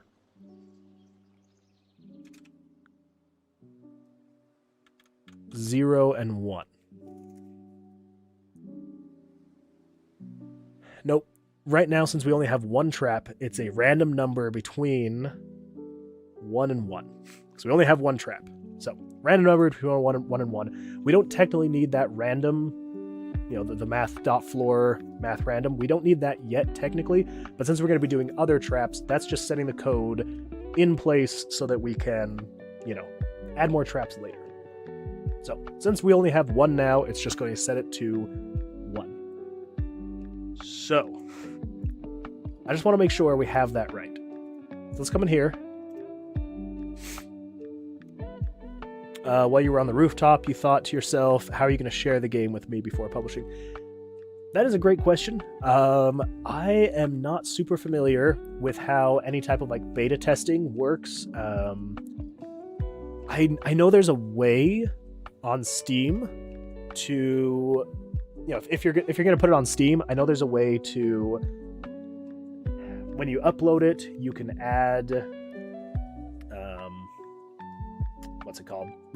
You can add beta access, and then you share a Steam key with me, and then you can revoke those at any time you like. With Android or with mobile, I know it's a little bit different. I don't know exactly how you would do that. I'm not super familiar with Android and with mobile in general. I tried to be. I tried to be. I used to try and develop mobile games, and it did not go well. Anyway, okay, so if this room is empty, which it is, that means that there should be potentially, if it's doing it right, room 1, okay, it's still 0. Oh wait, no, it wouldn't be room 1, it'd be room 11 and 12. Yeah, okay. Just for testing purposes, we're going to say random number between 1 and 1. So there will always be, if there's an empty room, there will always be that. Okay, that, whatever. So not an empty room. Let's kill this guy. Let's go. Okay, empty room. So that means that this should be room 9 should have a variable ID of 1, a variable value. Roguelike? Yeah. So it's a dungeon crawling. Well, first, welcome. Glad you could be here. Love the name, Code Red. Yeah, it's a dungeon crawling roguelike. The combat is based on Blackjack. I can kind of give you a tour here in a second.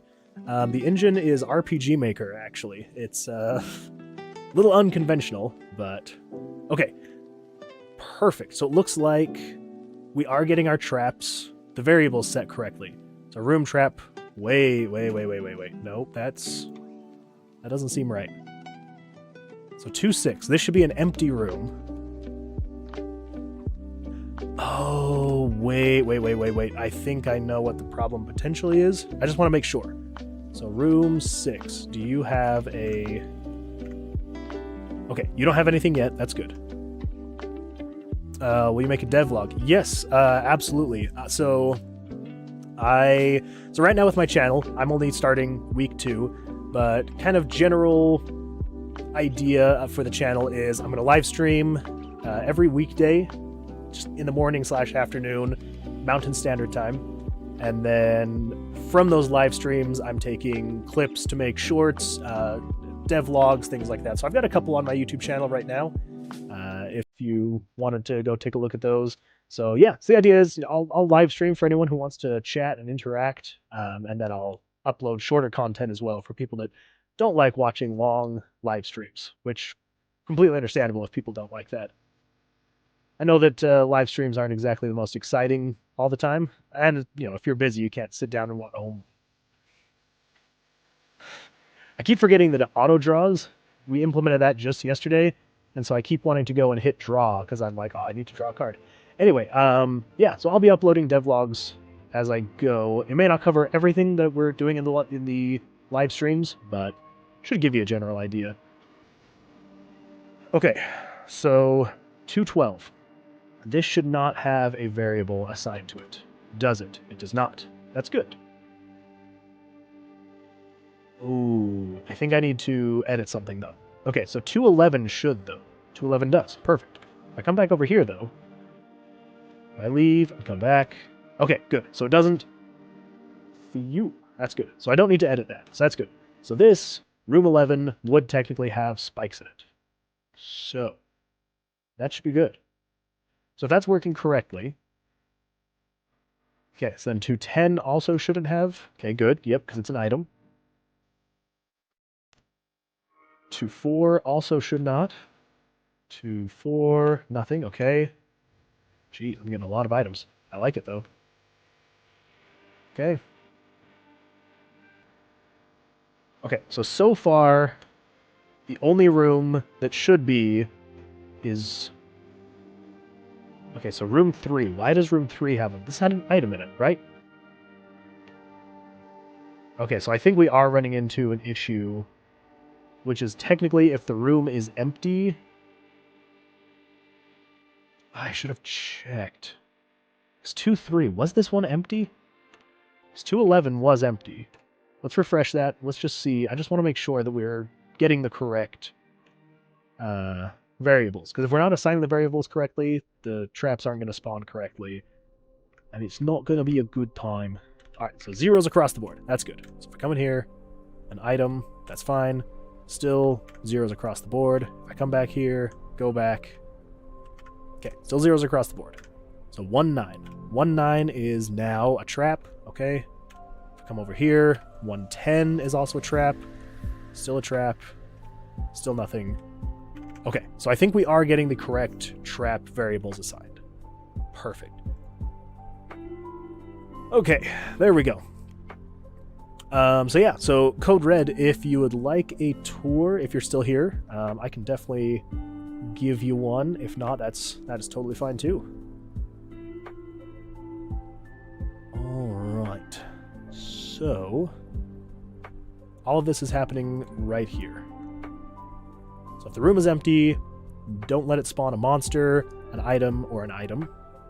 We're going to set it to a random number between 1 and 1, which 1 will make it spawn a trap. Monster or item is equal to 1. Then we're setting that floor, that number to that. Perfect. I just realized I also need... Crap! So we have another variable called current room X. So we've got current room layout, monster, item 1, item 2. And then we have current room. There's another one. It's like current room decoration. Somewhere. So that is how I'm determining easily what the room currently has in it. Obviously. So, I need... Where is current room decoration? Is it further down? I think so. Because if we come down here, it's the decorations. Create room decorations. So this is if variable 840 plus that is equal to 0. Else show decor. Okay, alright. So with the decorations, I bypassed the current room thing. Okay, so create room decorations. So here then, we're going to have another section. This is going to be create room traps. So, if 840, and then 840 is that, but then that's the decorations. Yes. So we need to have 920. Yes. So if variable 920 plus the player's location is equal to 0. So this is just saying if the room is empty, then set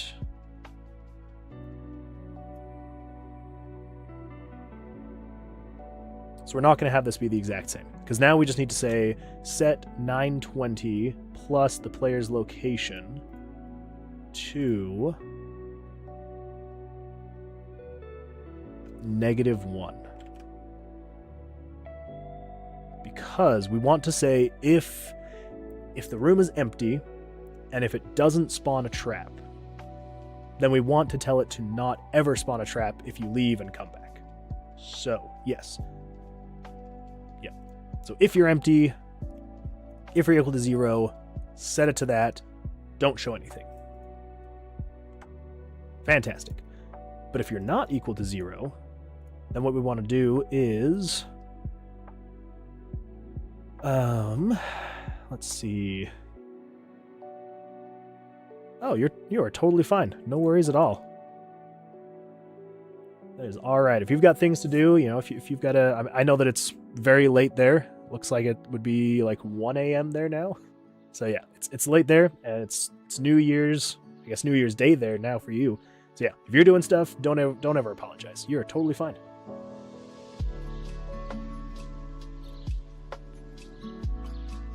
Okay. So if you're equal, yes. So if you're empty, set it to -1, and then you're done. But if you're not, then we need to say...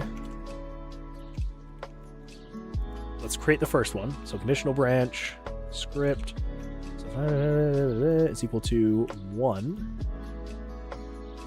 Then we need to do... Well, first we need to show... Yes, because we're not going to have traps with decor. So that's fine. We can use this same picture. So we're going to show... What is the picture called again? It is trap 1-1. Okay, so we're going to show... over to there. Trap 1-1. So show trap 1-1. Picture 38. There we go. Okay. I think on itch there's an option, admins only or something like that, so I can add you as an admin or owner on anything. Yeah, I think they do have that as well on itch. That's another one that I haven't tested a ton. Like, I've done a tiny bit, but not a ton. So I'll just pull this up really quick. Itch.io.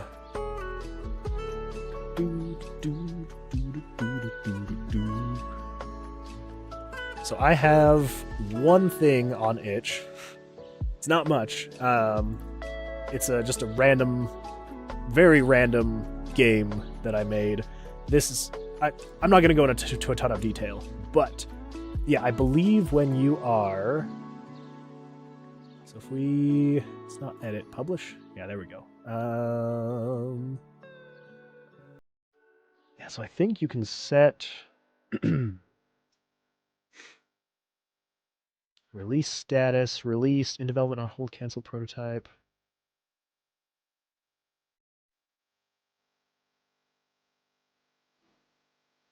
Anyway, I think somewhere here, distribute maybe. Yeah, so somewhere here, I'm pretty sure you can set things to like private, and then you can share a link with people. So might be able to do that. But anyway, yeah. So yeah, super late there. You should definitely get some sleep. But yeah, I appreciate you joining the stream. Thank you so much. Yeah, hopefully we'll see you again. Yeah, I will definitely. I would love to test out your game once you've got it to a state you'd like to share it. So hope you have a great night and a happy New Year.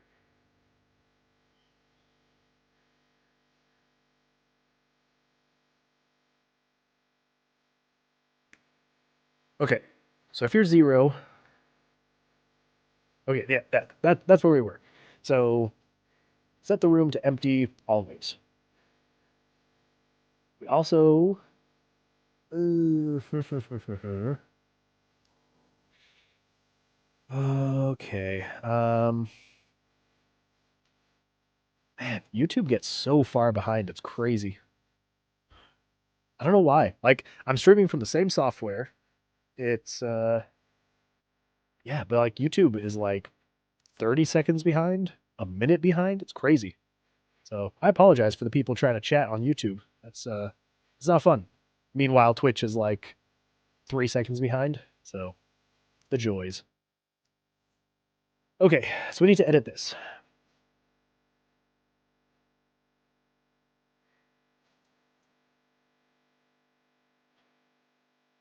Because what we need to do, so before we control that variable, we shouldn't control that variable at all, actually, until we do a check. So let's do this then. Okay. So before we do that, let's do conditional branch script u. So if game variables dot value 920 plus player location, so it should be 921, is equal to 0. Yes. So if you haven't been set yet, then we want to actually do these things.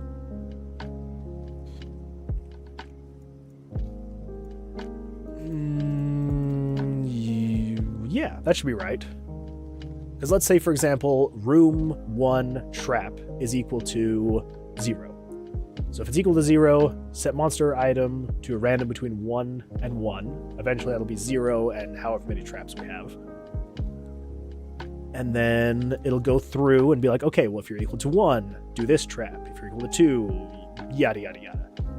But if you are already equal to a trap, then don't set it.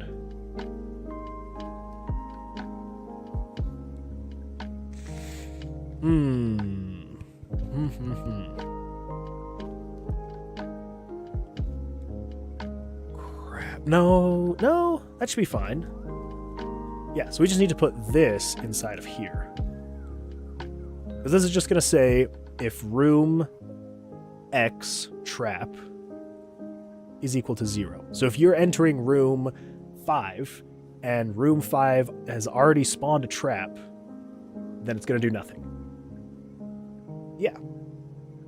Yep. That should be fine. Okay, so then down here, let's save all of this, because if I had to go back if this thing crashed. Okay, so create room decorations, create room traps. So if room, say for example, if room 1 is equal to 0, which means it's not going to spawn a trap. Yes. Yeah, because we want to have the occasional empty room with nothing in it. So if you're equal to 0, set it to -1. Because we ran into this issue before when I was trying to create things like this. If If it was equal to 0, I wasn't changing its number at all.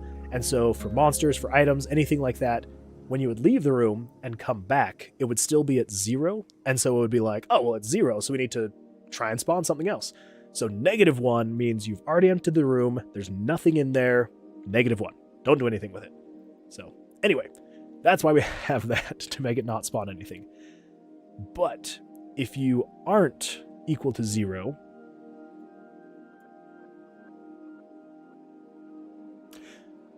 if you aren't less than or equal to 0,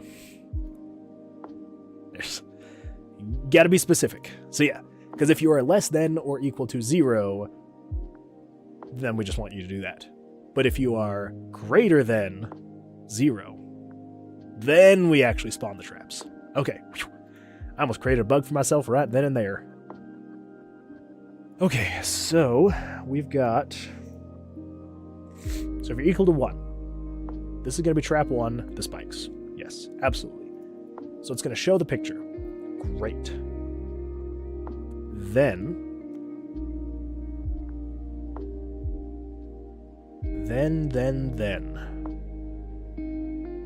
So then we need to call the dexterity saving throw, which, how are we doing that now? So on the movement, if you press a button, okay, so it just turns on saving throw. Okay, that's fair enough.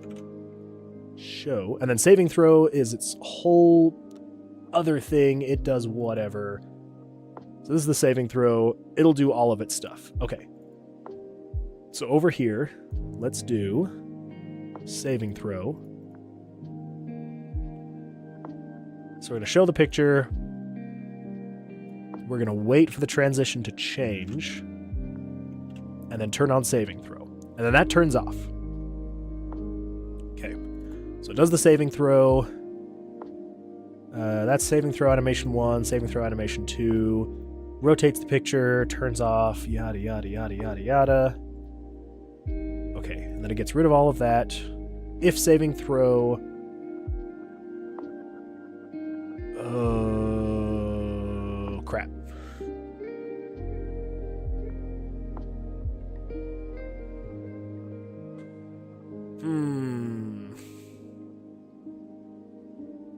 Now we need to determine how you're actually going to avoid the traps. Do we just say you have to roll a 10 or above? Ugh, crap. Alright, so that's a whole new system we have to think about. How are we going to determine how much dexterity you'll need?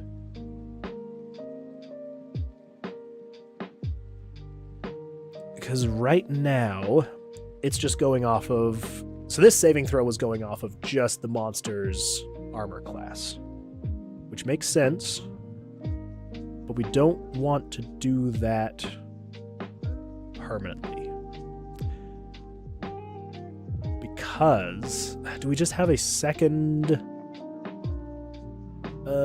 we might just have... Yeah, we might just do a second page for this. So we've got saving throw... So 23. 23 is saving throw. Let's call this saving throw monster. And then we're going to do 38, which is saving throw trap. Okay, we want you to say monster though. Let's copy, paste that. So this is this is a trap saving throw. Okay, so then come down here. So we're not going to turn on saving throw monster, we're going to turn on saving throw trap. Although...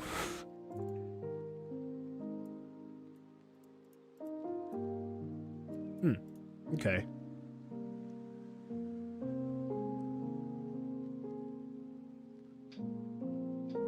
So we're probably going to need to disable all of that stuff again. But that's fine. We can do that. It's alright. So let's just figure this out. So with saving throw, trap. So we're going to do the same thing. It's going to play all the same animations.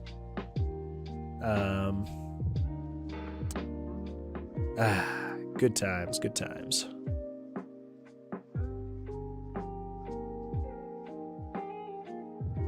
Let's just do a little bit of this.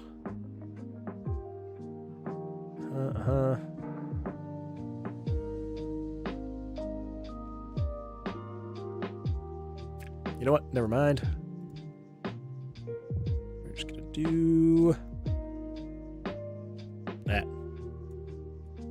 There we go. Okay. Having to deal with some spammers. Spammers in the chat. Okay, so play the animation. Oh, that's right. We need to determine what the saving throw is going to be. Should we just set it to a specific number for now? How? Now I'm trying to remember how that actually works. How are we currently showing that? Do I just have it called like saving throw? Saving throw background. Evasion difficulty. Okay, so that's just showing. Okay, so I already have that. That's good. That is good. So let's do this then.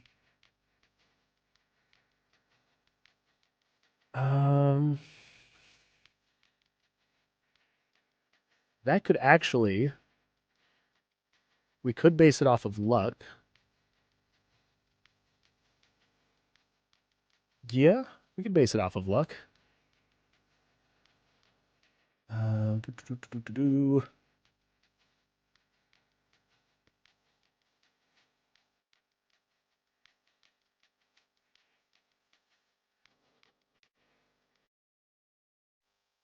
There we go. That's what I wanted. Okay. I blocked the spammer, but I meant to ban the spammer. Okay, let's see.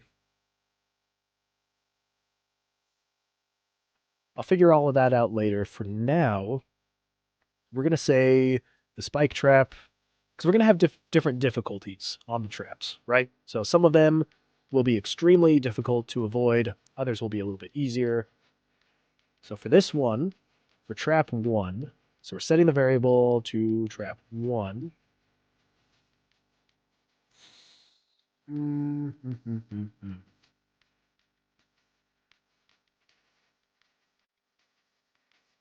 I'm going to need another variable for that. Okay, that's just setting it. So it's down here where we're actually creating the room trap. So let's, when we create the trap, we need to set a variable. Control variables, set. So we got room traps. Let's do room trap evasion difficulty. So room trap evasion difficulty, we will set you to 10, right? And we can set that, well, we can determine that kind of stuff later. So set it to 10. There we go. So you have to roll at least a 10 to get past that. Perfect. Then over here for the saving throw, animation 1, animation 2, that rotates the picture, turns off rolling dice. That's good. That's good. Turns it off. Waits 10 seconds. Roll dice amount is on. Okay. Equal dice saving total value. The saving throw dice. Okay. There's kind of a part of me that's like, what is happening here? So if saving throw random anim equals 2. Okay, so that's just resetting the animation. That's fine. If player dexterity is greater than 0,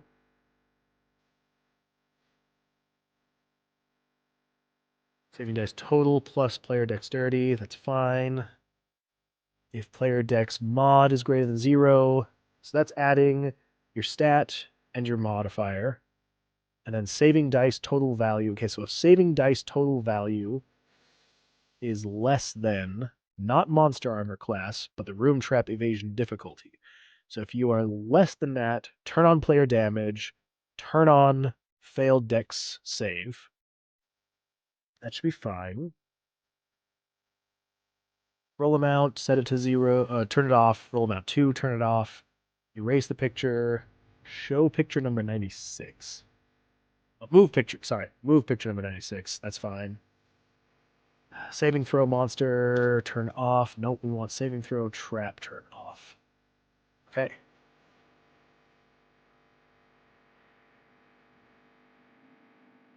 So here is where we're going to have the animation. So let's come over here. So this is showing the initial picture. So we'll copy that. And then over here.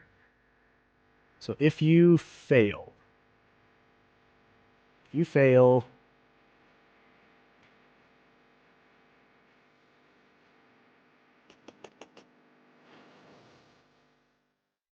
Yeah. Yes.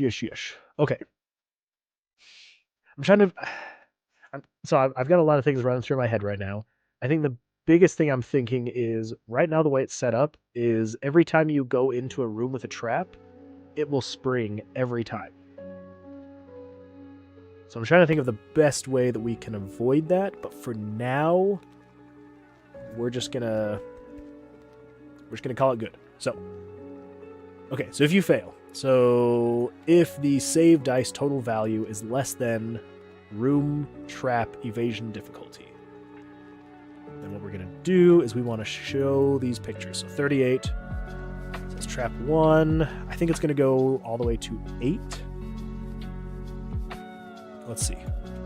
So it goes up. Yes. So when it hits 8, that is when. Okay, so 2.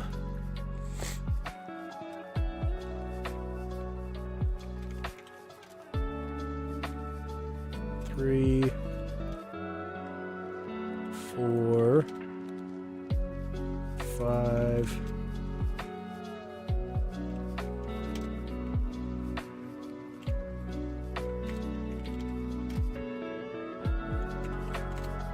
Okay, so it shows all that, and then it turns on player damage, turns on failed deck saving throw. Okay, and then we'll wait for like 30 seconds so that you realize what happened. And then we want to show the rest of the animation. I believe this is 9 through 12. 10. 11 and 12. Okay. That was 12. 12 is still that. Okay, so it's almost there. So that's 12 through to 1.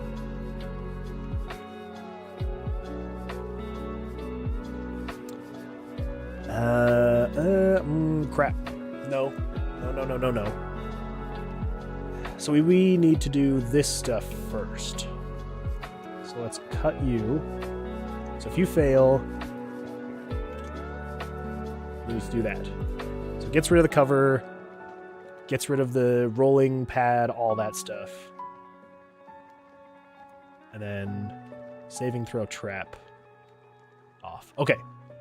So I believe that should all be correct. Now, there are going to be some bugs that I'm going to need to fix.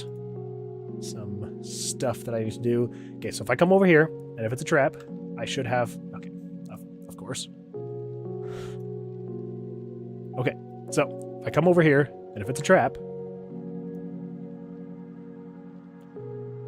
Why did I draw?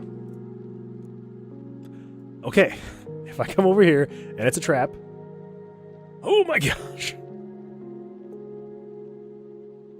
Just let me run into a trap. Thought I turned all this stuff down so that I could run into traps more often. There we go. At least I can do more damage. What is happening? Oh my gosh. Let me test you. Just let me test you. Oh my good heavens. Wow. Okay, well, now I know that I ran into a room with a trap, because there's an error, so that's fun. Invalid or unexpected token. Where would that be? I believe that would be somewhere in here. Where's that token? Unexpected token. Okay.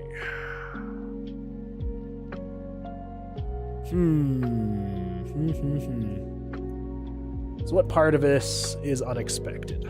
So it's probably... all of this is probably fine. So I think it's probably down here.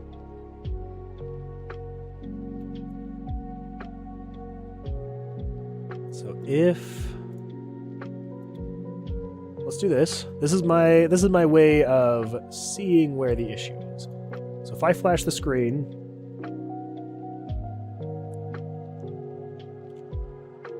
Okay. So if it lets me flash the screen, that means it's not an issue with that top part of the code. So let's see here.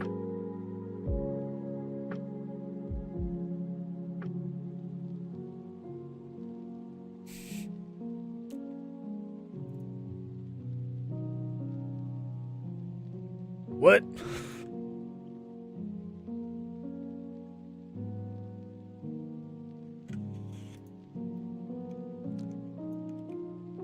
So I think it's an issue with the else handler then.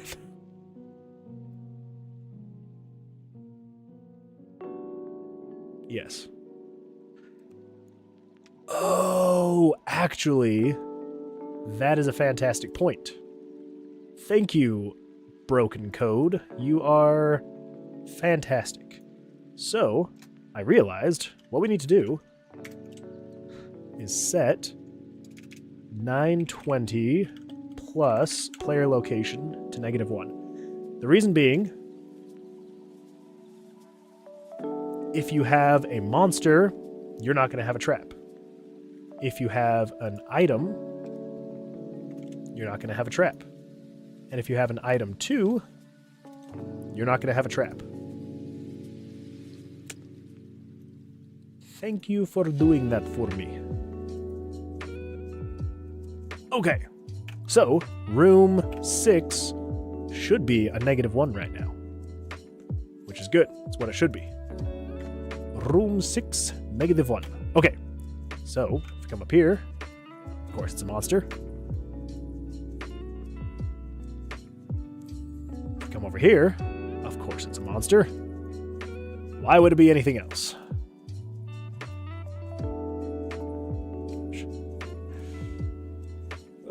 Leave it to poor RNG to make testing a nightmare.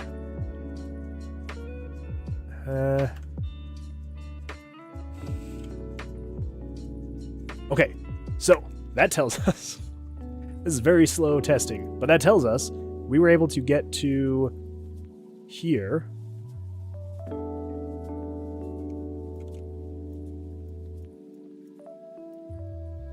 So is it this? It's got to be the script, right? Game script value. Okay, value dot game variables dot value 920 plus game variables dot value 100 is equal to 1.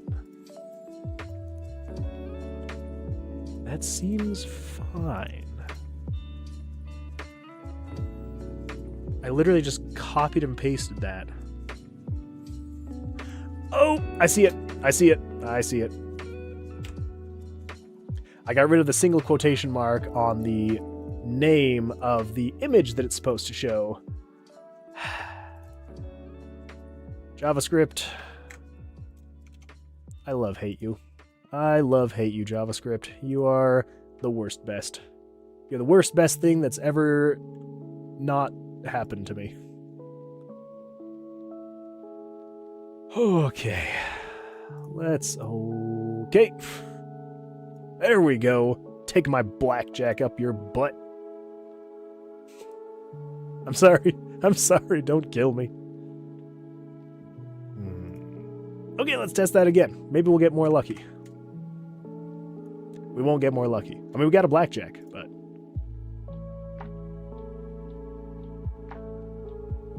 Ooh, there we go. All right, come on. Give me a trap. Oh, give me a trap room, please. Just want to... Okay, there we go. So it's a trap room. Why?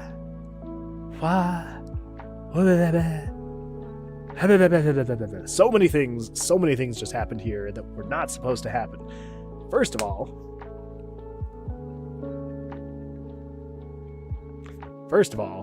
why is there a decoration spawning? Okay, so the decoration spawning is not good, because it's making it so that I can't see that. Now, the evasion difficulty, why is that at 16? Why is that at 16? That should not be what it is. Why is that at 16? Makes no sense. Makes no sense. 10. You should be 10. Why? I know why. I know why. Alright, let's hide that. Now let's do this. The reason why it is that is because... Nope. Is because... Let's find 16. There you are. You are only showing that, which is variable 69. Nice. And variable 69 is...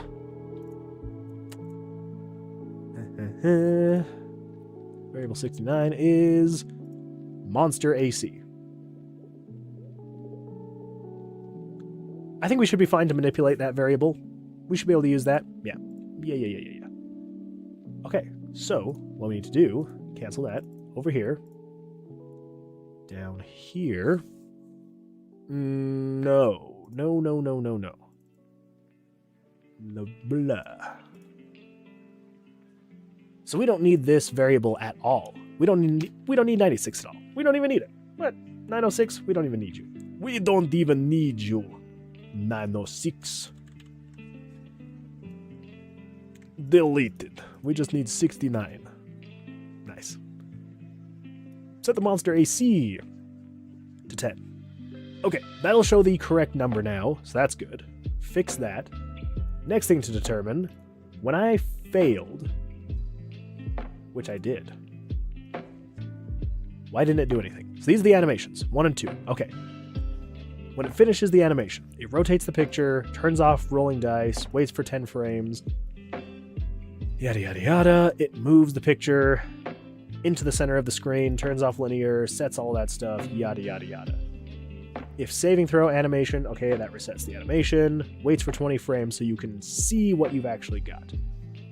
So, if you have dexterity, add it to your dexterity, move the picture, call it good. If you have a dexterity modifier, add the dexterity modifier, call it good. Okay, so then, if you are greater, if saving dice total value is less than, so if you fail, this is if you fail, then roll dice amount, turn off, roll dice amount 2, turn off. What are these roll dice amount switches?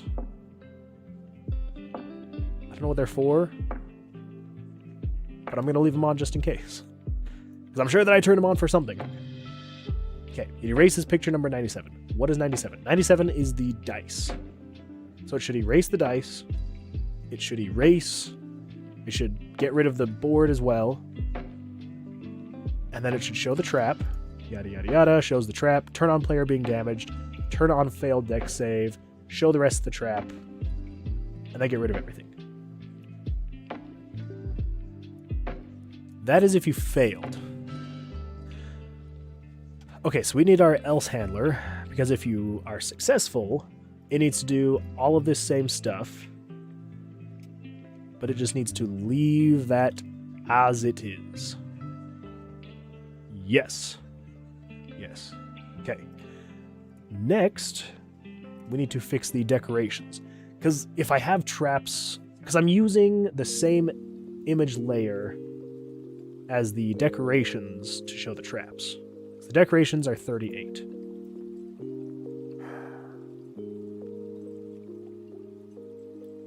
Let's see here. So common events, pictures. So 38. So the POV section, I've got 37. So 37 is the room. 38 is the decoration. So we could do 39. That's the thing, is like, I'm going to potentially have decorations in the room that are on like the floors and things like that. So you wouldn't want a decoration in there. Sorry, it's getting cold in here. I gotta turn on a heater or put on a blanket or something. So you wouldn't want decorations in there at all, which is understandable. So we need to create some way to make it so you don't create room decorations if.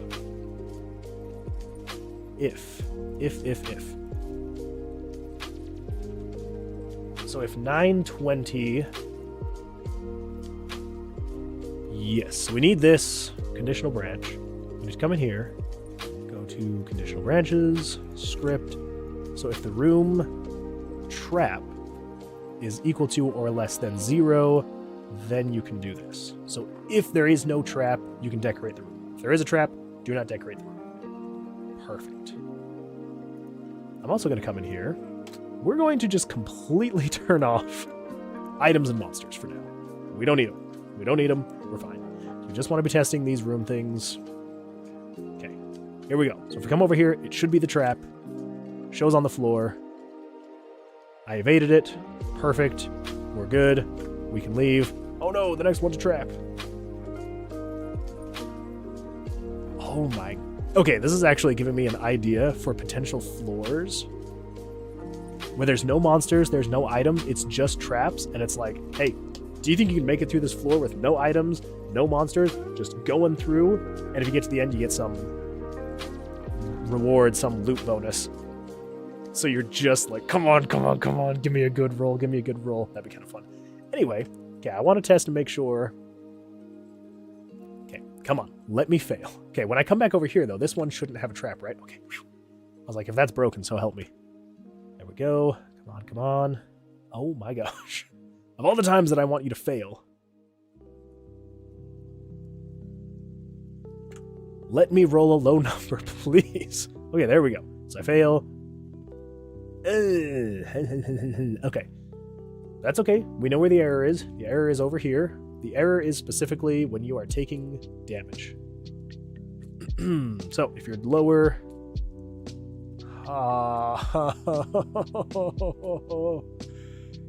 I forgot that I copied and pasted this 12 times. I said this yesterday. I will say it again today.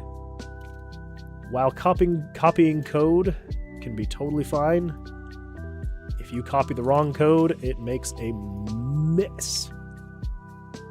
Makes a mess.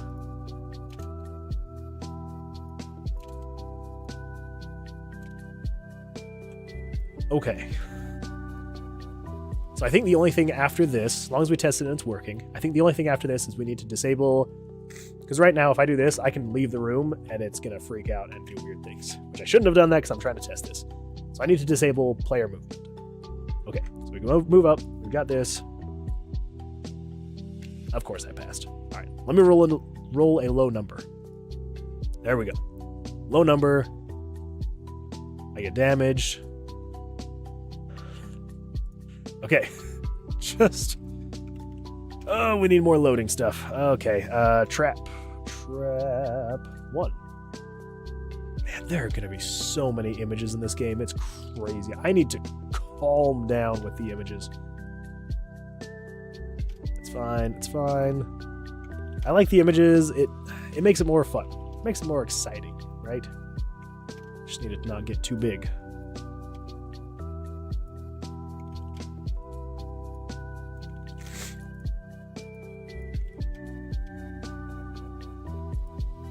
Okay.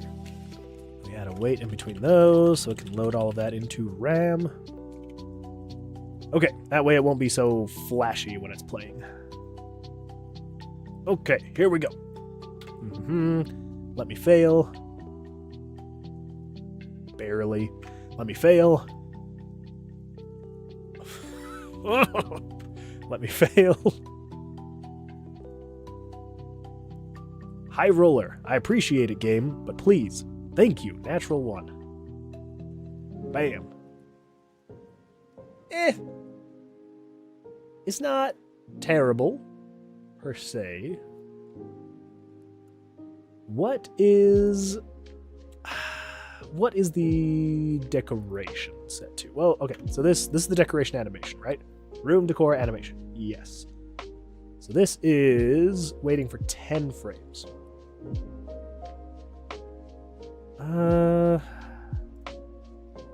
I don't know, is it too fast? Well, actually, okay, so here's one.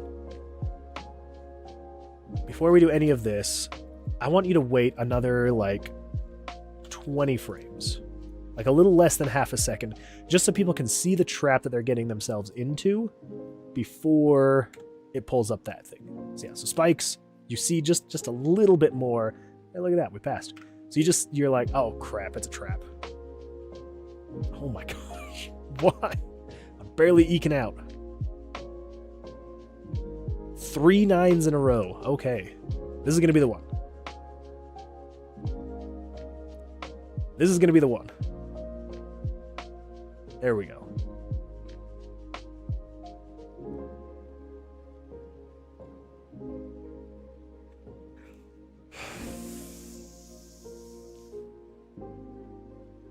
Is it too fast? What if I even slow it down?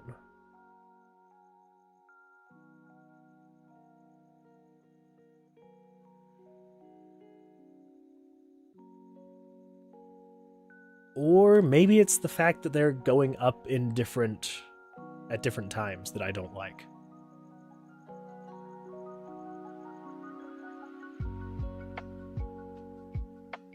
Nat 20, okay.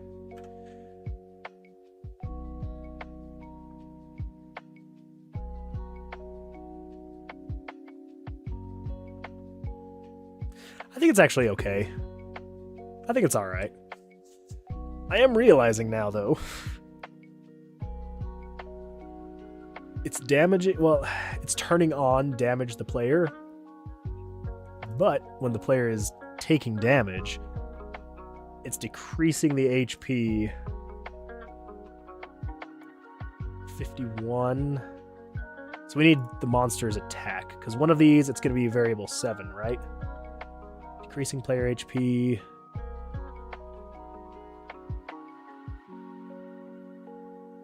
There we go, yeah. Decrease player HP by monster attack. Okay, so we need to come into here. So not only are we setting monster AC, but we're also setting monster attack, because this is what it's using to determine how much damage it's actually doing to us. So we need to set those variables. Yeah, so we're just reusing the same variables that set the monster's attack and armor class and all that fun stuff, which works just fine. Works just fine. So if we do that, I got a 2. Wabam.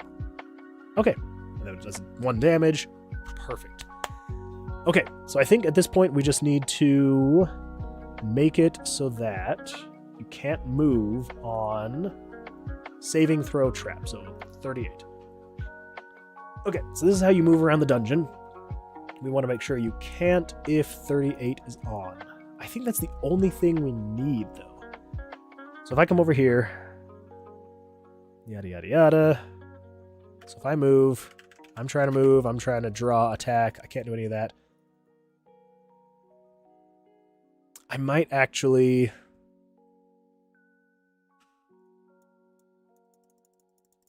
Yeah. Should I even make it so that the buttons aren't hoverable or clickable while this is happening? It should be fine. Because then you can't move until it finishes all of that. Yeah, I think that's fine. Okay, so that resolves that. Perfect. So I don't need to worry about anything else. It's just the movement. Yeah, it's just the movement. Perfect. Okay. So I think we can call that good. You know, just for sake of things. All right, so for the trap. If the room is... Well, okay, let's come back over here. So if the room... Yeah, okay. So if the room is equal to 0, then set the monsters, the items, all to -1. And then set it between 1 and 1. We'll change that to 0 and however many traps there are eventually. If you're equal to 1, set the variable to trap 1, which is the spikes. And then down here, create room traps. If you are less than or equal to 0, set it to -1 because there is no trap. If you are equal to 1, though, then show the image, set the attack and the armor class and then turn on saving throw trap. And over here in saving throw trap, it's going to wait for 20 seconds so you can kind of see what's going on in the room before you actually get attacked by the trap. And then it shows all the pictures, does the animations. Okay, we go through, shows the animation of the spikes going up and then down, turns all that off. Yeah, so if we come in here, so if we come in, let's take a look. If we go forward, it's going to be a room with a trap. There we go. We do our evasion, got a 3, that sucks. Well, bam, we got hurt. Perfect. Oh, that feels so good to have that system actually working. Oh, okay, so there we go. I mean, right now, every single room is going to have a trap, because that's how I set it for all of this. So the other thing we want to determine, can you disable the traps? We can do that eventually. Eventually, we'll set it so you can disable the traps. For now, it's just every time you come into a room, that trap is sprung again. Yeah, makes sense to me. Makes sense to me. All right. Perfect. So, at this point, I think we can come in here, set this back to -3, +3. We will set you to 0 and 1. I think that's all I need to change so that we're spawning monsters, items, and then a 50-50 chance of an empty room being an actual empty room and not a... Again, RNG will RNG. There we go. Item. Strength. And then an actual empty room. Perfect. And we got a monster in here. Ooh, got a blackjack. That's what I like to see. Empty room, empty room, empty room. Then we come down here. It's still the trap. Yes! Oh, it's working. Okay, it is working. Whew. Perfect. Okay, cool. Well, then we can close that. Let's come over here to our Trello board. We're not going to do add room trap. We're going to call this create room trap pipeline. That is what it is. There we go. We created the room trap pipeline. Awesome. Okay, so next up for today, we're going to create an exit. So this is going to be a door or a staircase or something like that that you will take to exit the floor you're on, moving up to the next one. Yes.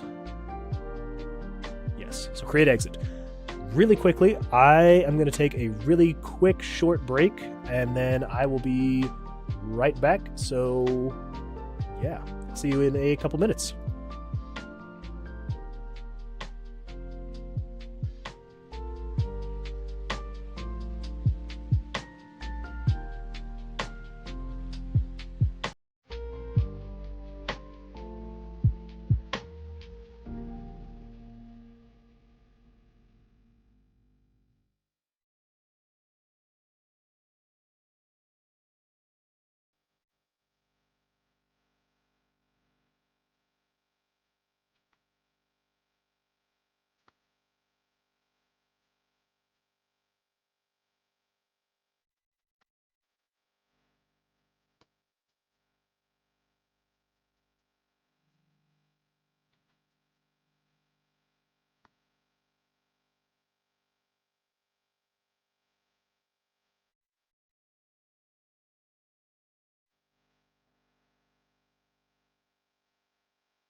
All right. Sorry about that. When you're sipping Celsius all morning, sometimes nature calls. Okay. So, yeah. So we got the room trap pipeline completed. Feels good. Feels good. So, next up, we've got the exit that we've got to create. So let's come in here. Let's do... So I think I want to be able to... So here's what we can do. We can either, on the floor, have a specific spot that the exit is in every single time, right? Because I'm thinking you'll always spawn somewhere here, right? You'll always spawn somewhere in one of those spots. I don't know why I keep trying to point with the camera. It doesn't work out ever. So it's like flipped and it's weird, and anyway. So, yes, so I'm thinking you'll always spawn in one of these 6 squares, right? And then you go up as you progress, whatever. And then the exit will always be somewhere here. That's what I'm thinking. But where the exit is every time will kind of change, which I think is fine. You know, it could be in one of these 3 areas, right? And then basically what would happen is, so that would randomize a little bit of randomization, but then the more random thing would be finding the switch. Yes. And we could always say that the switch will spawn somewhere in this area, or maybe this area. So it'd basically just say, hey, in this area, in rooms, so it would be 6, 12, so in rooms 13 through 60, 55, 50, whatever, 40 something. So in rooms 13 through 40 something is where the switch can spawn. Right? And so you have to find the switch somewhere in here. Yes. So that would be a bit more of the randomization. Yeah. Yeah. I'm trying to decide. Because the floors won't ever be random. It's just putting you on a random floor. But they're handcrafted. The randomness comes from the RNG of the monsters and the items. And the traps now. And the decorations. But the decorations don't really play into your experience. So what I'm thinking is we hand place the switch. The thing is, I don't want you to feel like you know the floors, right? Because I'm probably only going to make like 100, maybe more than that. I don't know. The floors are pretty simple and streamlined to make. So I kind of like the idea of having them be more, the exits and the switches being more random. Okay, so we're going to do random. So the doorways will always spawn somewhere here, and the switches will always spawn somewhere in this section. And you just have to find the door, you have to find the switch. Yeah. Sometimes it'll be a very convenient, like if your door spawns here and your switch spawns here, like that'll be super convenient because you flip the switch and then you go and you're in. Yes, because the thing that I want to try and avoid, because if you're always spawning here in the bottom section, I don't want it to ever be where so like if you spawn here, I don't want there to ever be you walk out here and it's like, oh, here's the switch. Now, true, you might walk up here and here's the switch, but that's neither here nor there. At least it's not going to be the second room you enter is where the switch is. So,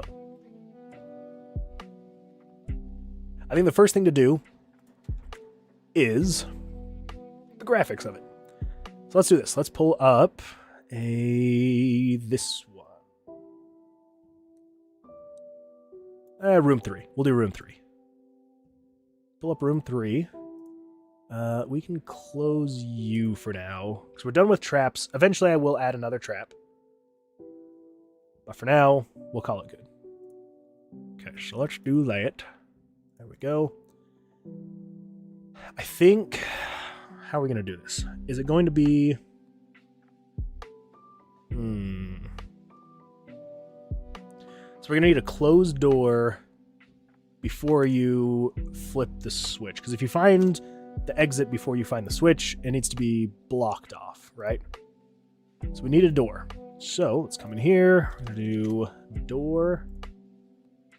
Do we want the door to be a different color than just gray? I think so. I think it'd be fun. We could do an orange door and an orange switch, maybe. It's not terrible. Okay, so what color are the bricks? Okay, so they're the mid. So if we do this color for the door. Yeah. Let's just do this.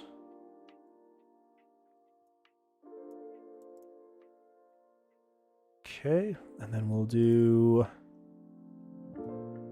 let's also do that, so it covers up that bottom part.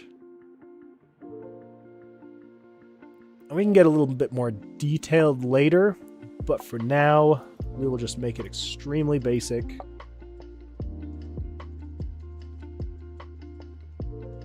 Yeah.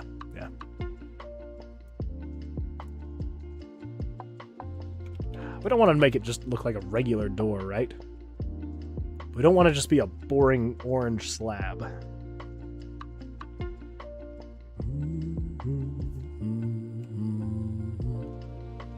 What we can do, though, we can kind of change it a little bit. So we can actually make this door more of how we want it, right? Because this is just going to, it's just going to go over the open door, right? So what we can do is we can actually... So if we make the door this size, and we fill in with black, we can then do something like this.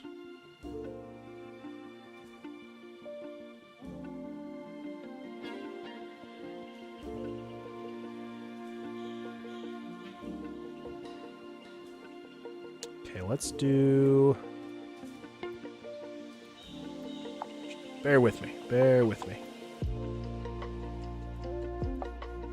Yeah. So let's make a circle. Let's do like 14 and 10. Oop. Kind of thinking like a circular doorway. Yeah, that should be good.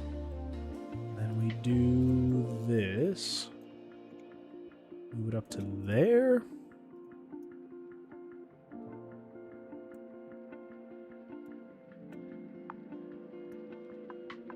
Is that about the size? Let's go one taller. Okay. And then...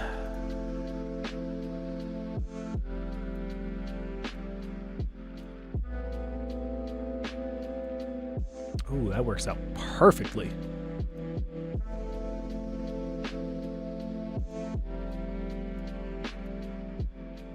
Okay. So then let's do that and that. And then we need to add more of this at the top. Well, works out kind of perfectly. It does look a little square here, so maybe we just do that. Yeah, that looks a little better.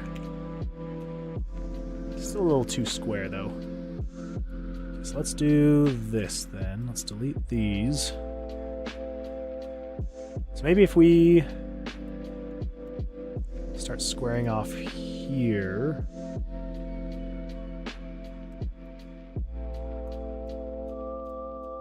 Do something like that. No. But I do like that idea. And then we come down here.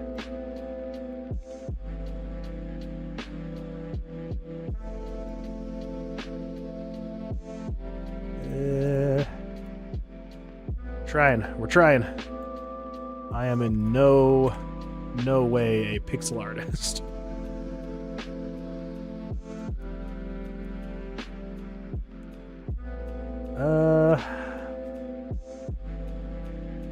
What do we think?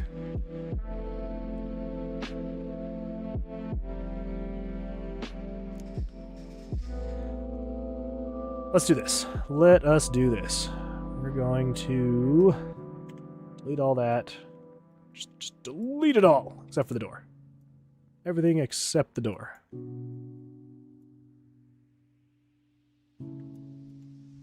Okay, so the way we're going to do this, we need 3 and 3, and then 3, 3,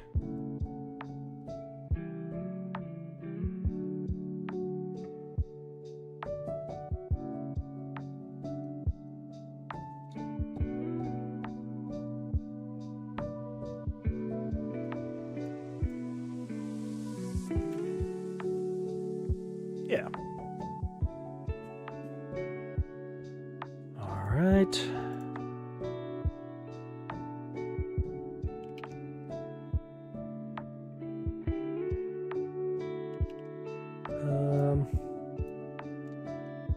I mean, yeah. I think that's fine. So this is going to be slightly larger. No, that's the same size. So we can go slightly larger then.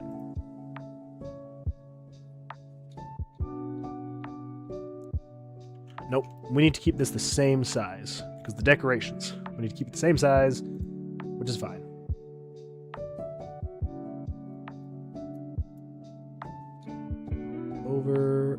Over, nope. Because we want...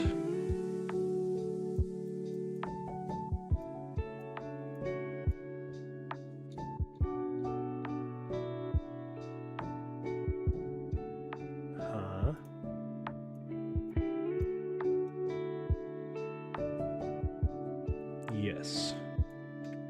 So if we delete most of that. Yeah. Or maybe we can just add that back.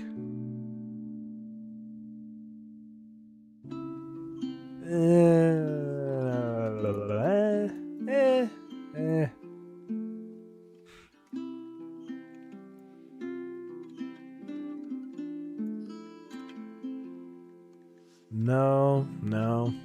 That's not looking right.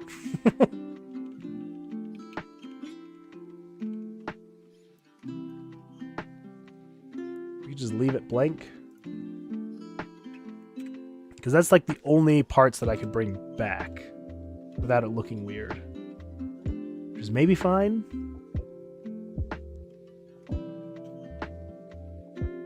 Yeah, that's fine. Because this is just door closed. Yeah. I think that's fine. Again, for now. Because I just want to make sure. I mean, if none of the decorations I've made would have an issue. That's true, because we've got the decor 2... 3, yeah, I don't think we're going to want to do something like that. So if we do this,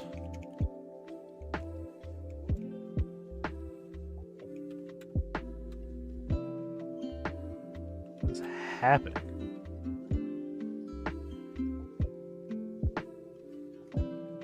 Is that just not resizing properly? What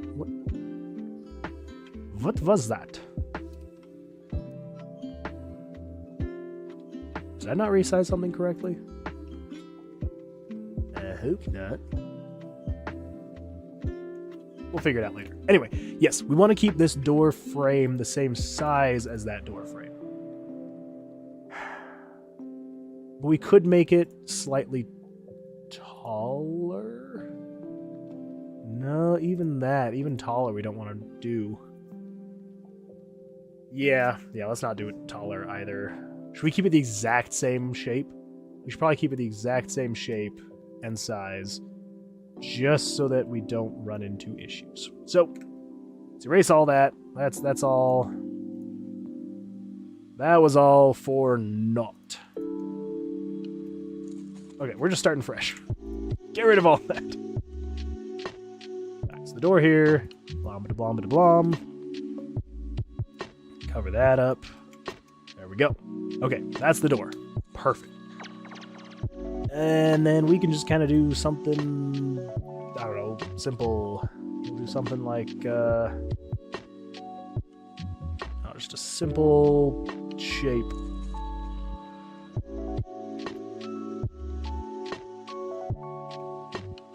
I don't even know. I don't even know. Should we go like a magical emblem? Come on. Maybe?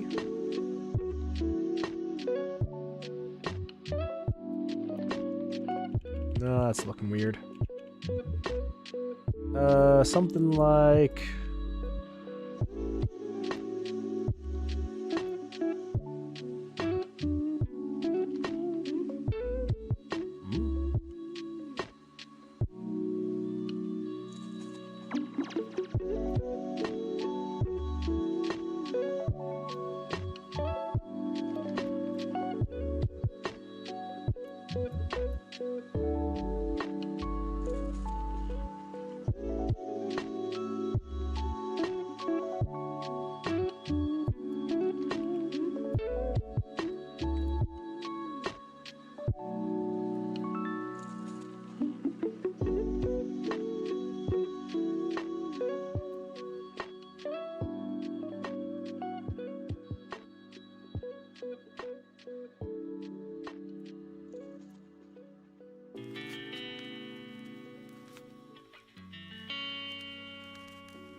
Sorry, I'm kind of getting in the zone. Trying to get this thing figured out. Yeah. See if we move you down one.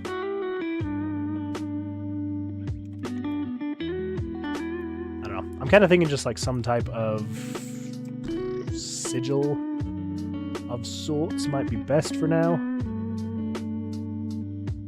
Yeah, we might just call that good. Just make it look like there's some kind of sigil on it, right?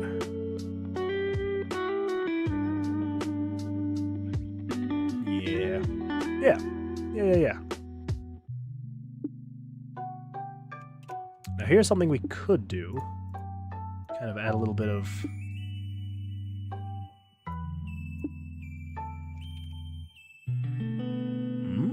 Maybe. Nah, we'll just keep it square. Excuse me. Whoa. Wow, that was terrible. Yes.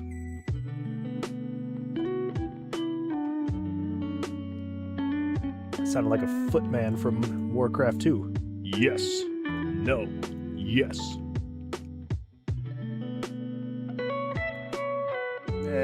Yeah, why not? Do other colors as well.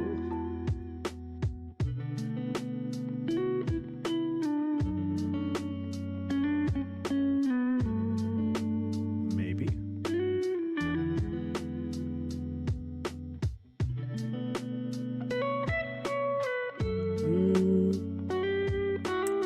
I don't think it looks too bad. Yeah, why not? Why not? Okay, show. Door closed. Okay, next. So that's the closed door. Perfect. Now we need to copy you. Go to new, paste. That's why. If we get rid of that, it's fine, right? Okay, it's fine. Yep, that's my bad. We're gonna do this. And the width over there. There we go. Delete you. I don't know why my accent changed there. Oh, now we're gonna do this. 400. Save it as door 1. Door 1. Okay, and then we're going to do we need to do an open door now. So that's door closed. Let's clone you, door open. This is going to be, it's going to lead you up the stairs. Yeah, we'll just say it's a bunch of stairs. I think that'll be fine. Now the question is, do I just stick with grayscale? I think we just stick with grayscale. So, let's do 25%. Alright, so grayscale stairs going up. So the floor is that color. So let's do let's do a lighter color. That.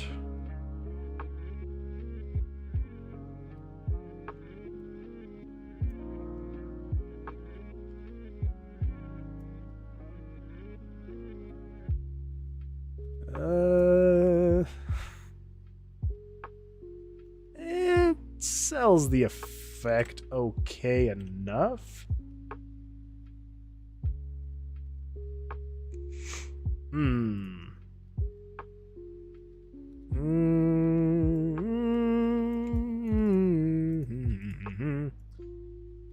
No, yeah, no. Okay, not that. Definitely not that.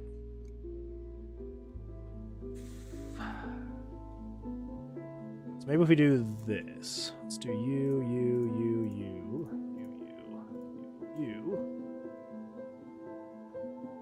That looks even worse.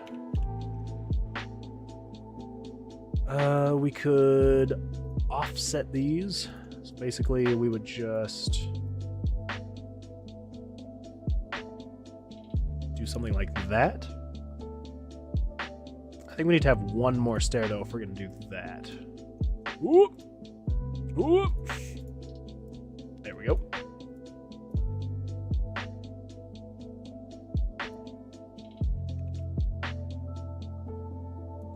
And that's just that. Okay.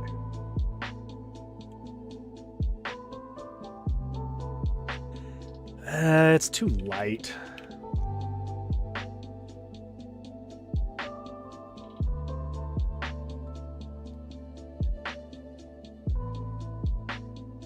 Okay.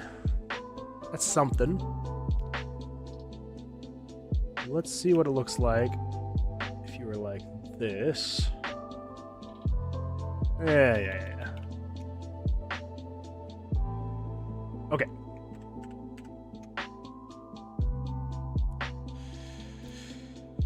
Which one are we thinking? Door open 2. So we'll do that. Let's do blam, blam, and blam. Okay, so which one are we thinking? That one or that one?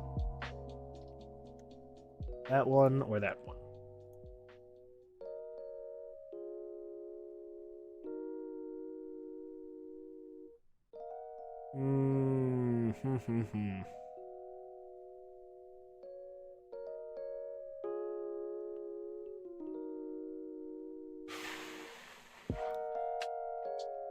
Maybe stairs aren't the right thing? That could be it. Could be that just stairs aren't the right thing.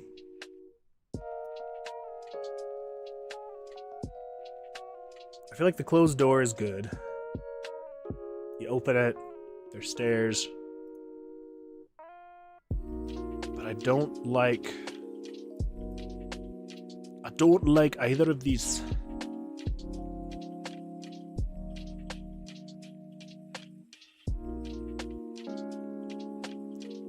Maybe maybe. Just go with one lighter. We do two like that. Two like this. And two like this.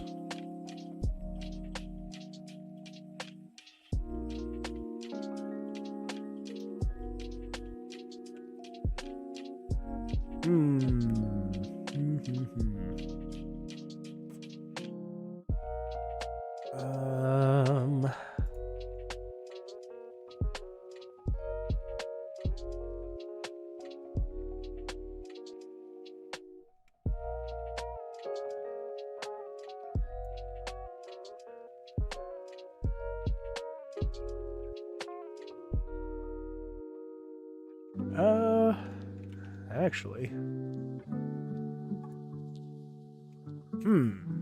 Maybe we do something like that. Because right now you can't see the top, and I think that's what's throwing me off. So if we go with you there, and there. Oop. Oh, jeez. All right, let's just change that to 2 pixels. So that's you. That is you. That is you. And then go with the dimmer one.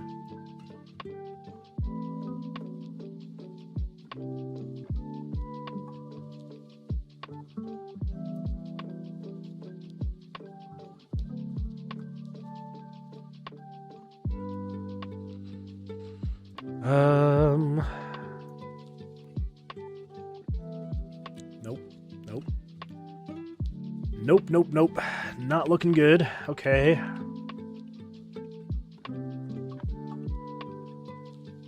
Man, I can't get these to look quite right. I don't know what I'm doing.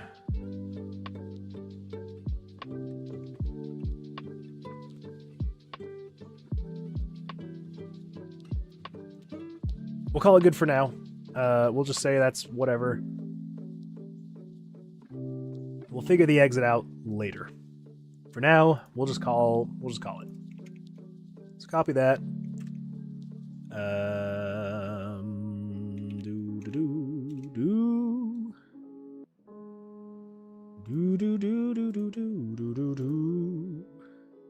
Yes.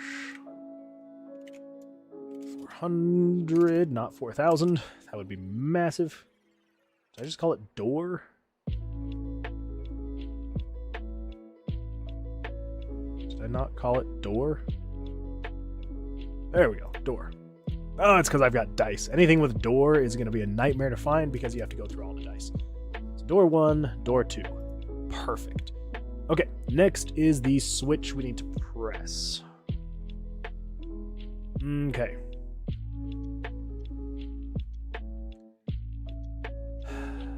So there's a couple things we could do. I'm thinking the switch is probably going to be best, right?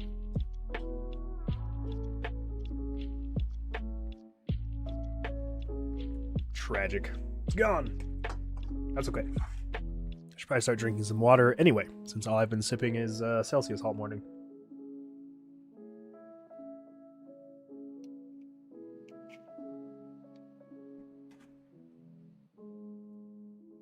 So we need a switch. I'm thinking we go with slightly lighter for the base.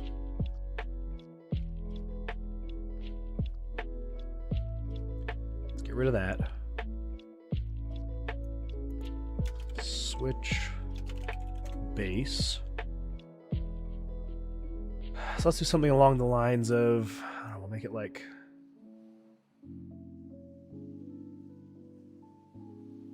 should we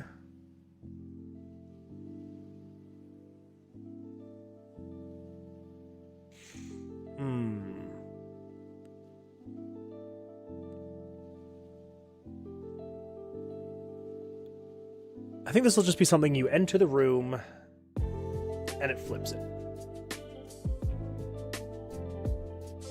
Yeah, you enter the room and it flips the switch automatically. You're not clicking anything, you're not doing anything like that.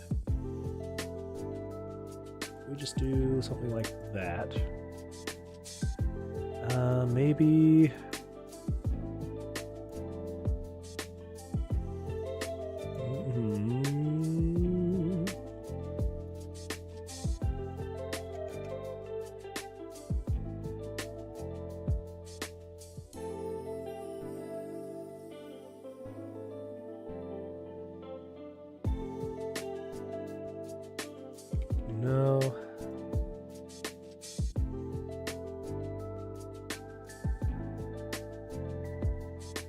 Yeah, close enough. Okay, so that's the base, and then the lever itself. So I'm thinking we'll have... Let's see, how wide are you? You are 18, so we want to do an even number. 10, 12? 12 tall? I think that'll be good.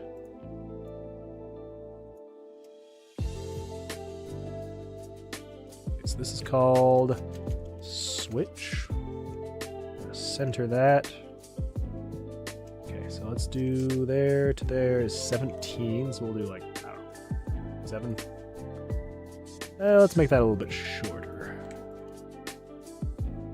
Okay, so general idea is we will have...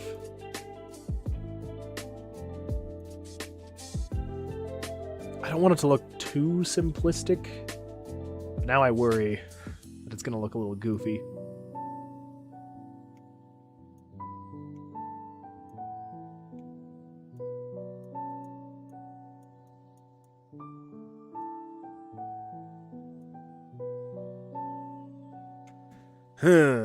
Yeah, I don't like that.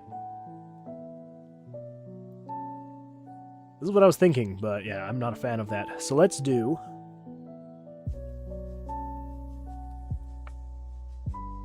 Instead of having this, let's do a switch on the floor. It's something like... So that's 2. So if we do... let's do 12 wide. Okay. And we do... It's 2 across the board, right? Yeah, 1, 2, 1, 2, 1, 2, 1, 2. Okay. I just want to make sure I get the perspective right. I also don't want this to feel like it's getting too wide, which I feel like this might make it feel like it's getting too wide.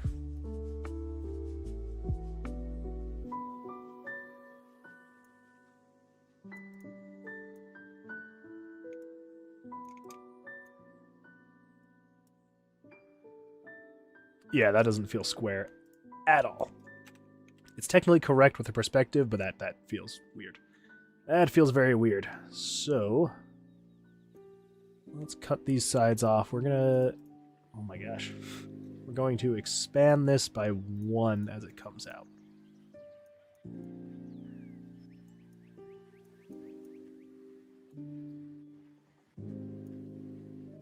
Nope.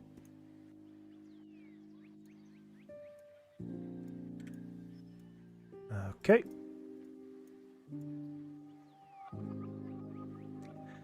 I think that feels a little bit better.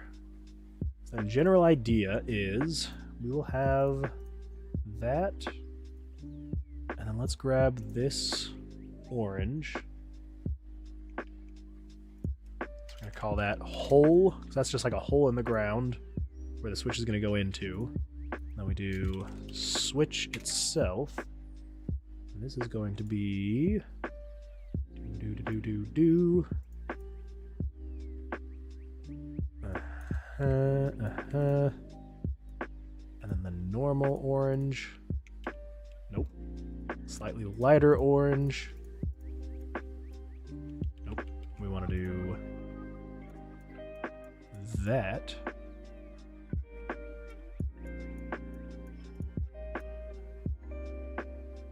Okay.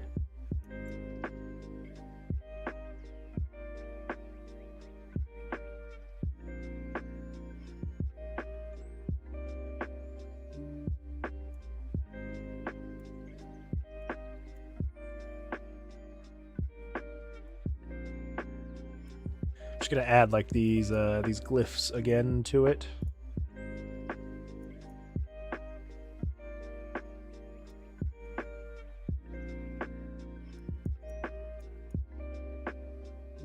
Just trying to make them all match.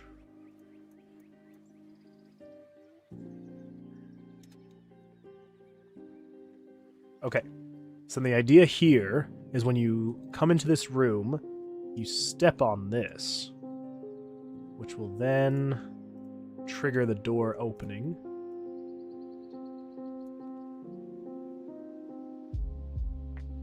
Okay. So that's switch 1. Let's copy that. Switch 2. So this is going to move down into the floor a little bit.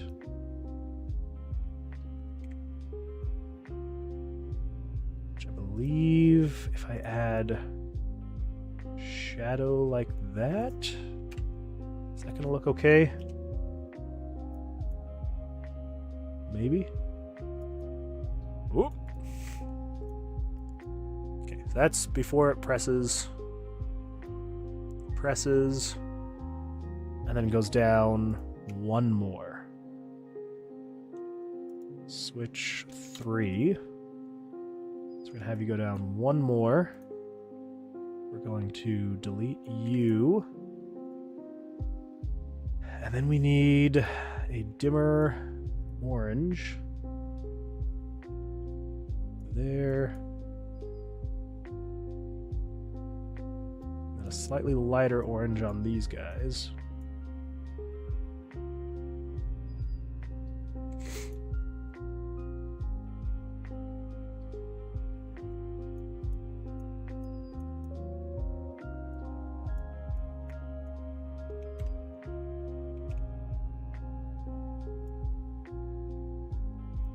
Okay. All right. So yeah, so you come into the room. The door won't be there. So you come into the room. You step on the switch. The switch goes down. I think on this one, we need to get rid of you.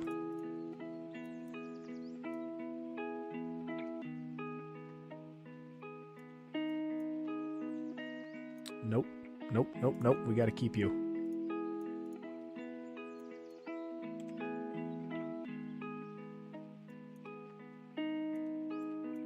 Yeah. Okay. I think that feels good. So that's pushing down. That's kind of just a shade on it. Down into the ground. Yeah. Uh-huh. I think that's good. Okay. So let's do... we need to merge that group, copy it, and do new. It's 11. That should be fine, right? 11? Yeah.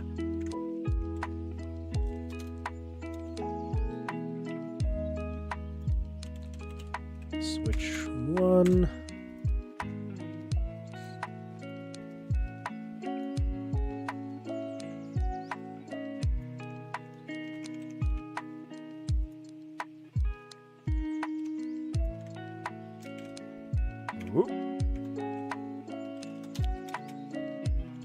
Switch 2.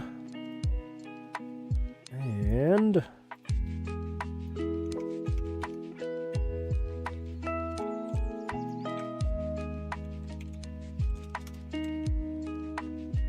switch 3.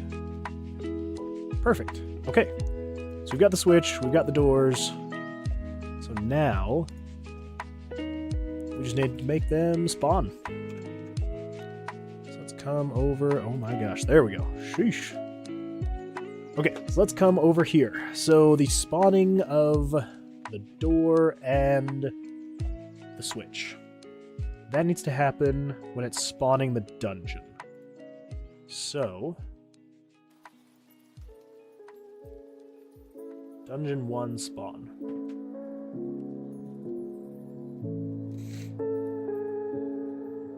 So this is setting the layout of the dungeons. I just want to make sure we're doing this correctly. So, loaded graphics are on. Do this. Floor number between 1 and 2.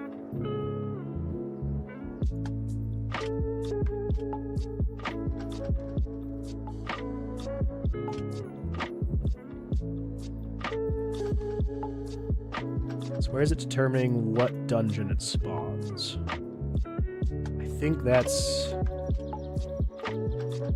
UV transition, dungeon fog, spawn / move dungeon. Okay, so if floor number 1, then run the common event, dungeon 1 spawn. Okay, so dungeon 1 spawn, it shows the picture, sets all the room layouts properly, sets the player location. Okay, so after all of that, this is where it needs to set the switch and the door locations. Okay, that's fair enough. So let's do this.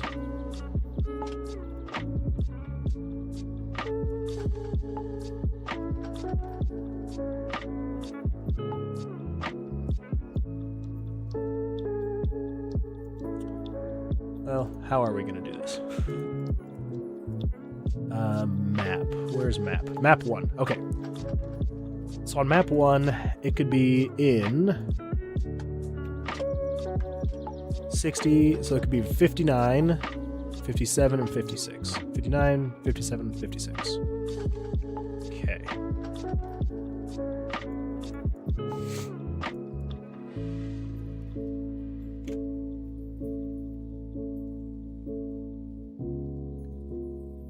Or... Okay, how am I going to do this?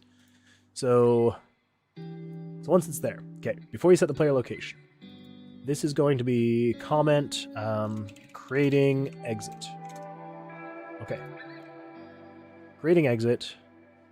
So let's do this, conditional branch. Or should we do loop? We need to do a loop. So, conditional branch. We're going to set...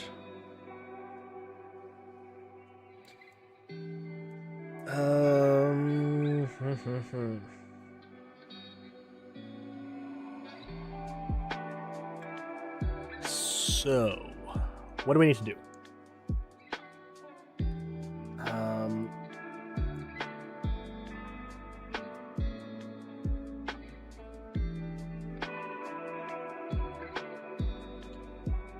We need to set a random number. Random card face, we could just use that, because it's just used once. So let's just use random card face.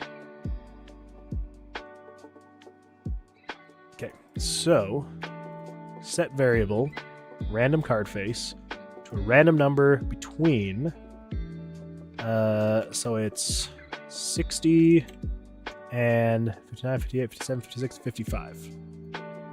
So between 55 and 60. Okay. So if you are equal to 55,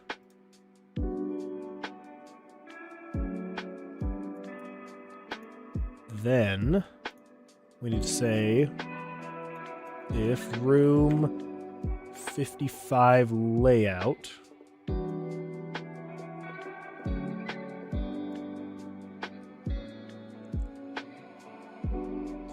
if you are greater than 0. Yeah, if you're greater than 0, then we need to change room 55. Oh, but you won't be anything. So we only need to do this for the rooms that can be. So 56. So if 56, so if you're equal to 56,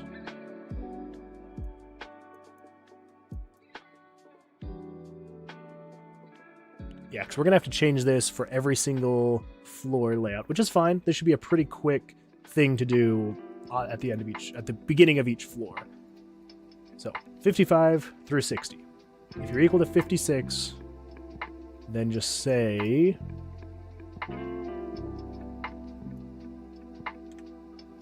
then set room 56 layout to, so you're going to need to be like that, which is room 9. So set it to room 9. Okay. If you're equal to 57, then you need to be, you can go down, left, and up. Down, left, and up, down, left, and up, is room 12. So you're setting this to room 12. And then if you were room 59, then it's just up and down. Up and down is room 5. Set it to 5. Whoops. 59. Set layout 59 to 5. And then set 57 layout. Okay, there we go. So if you're 56, set 56 to 9. If you're 57, set 57 to 12. If you're 59, set 59 to 5.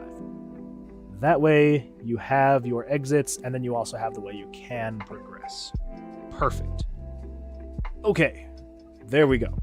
So that is creating the doorway to that. And then we're going to say break loop, break loop, break loop. So it's just going to set one of those to be the exit. How are we going to determine that, though? Crap. Oh, there's so many weird things we have to think about. Okay. How are we going to determine you are the exit? Well, if you are equal to 5 or 8 or 9 or 12, 13 or 14 or 15, that means you are an exit because you can go past that. Okay, so I just need to have a conditional branch for that, which is fine. We can do that. So we just need to say, okay, so you're setting those so you can exit. That should be all we have to do for this. Creating the exit. Now, excuse me, we need to creating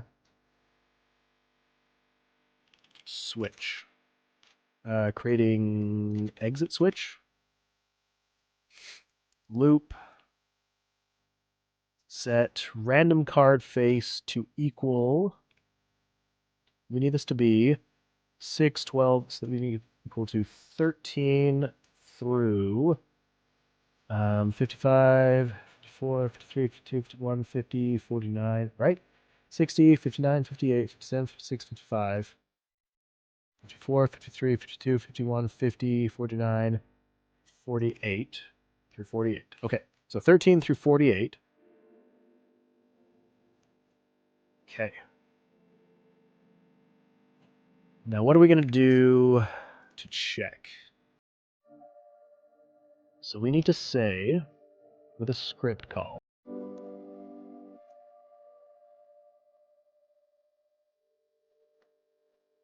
if, well, I already have this script call, so let's come in here. Yes.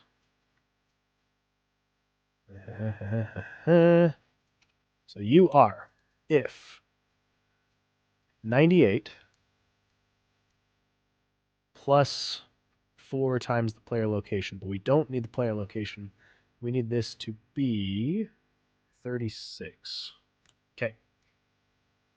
Is greater than 0. Okay, so 98. 98 is... 98 is that plus 1, 2, 3, 4. So we don't want that, so we need 97. So if 97 plus 4 times whatever that is greater than 0. So this is basically just saying, is there a room there? If there is a room there, then... Okay, how are we going to determine now? So, yes, so this is basically just saying, hey, is there a room there? So it's going to pick a random number, right? Random number between here to here. Well, here to here, right? Here to here. And then it's going to pick a random room in here. So it's basically saying, are you there? So if it picks this number, and if it's 0, it knows there's not a room there and it needs to pick again. So it's basically going to loop through this random variable number until it goes, oh, hey, there's a room here. And if there's a room here, we need to put the switch there. So how are we going to do that? Well, we need to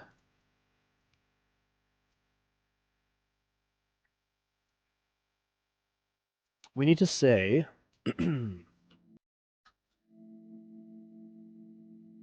man, my brain is becoming mush. I'm having a hard time thinking. I don't know if we're gonna get this pipeline finished today. We've got room, we've got the monsters, we've got the decor, level up, traps. Okay, so I think here we just need to do switch in room X.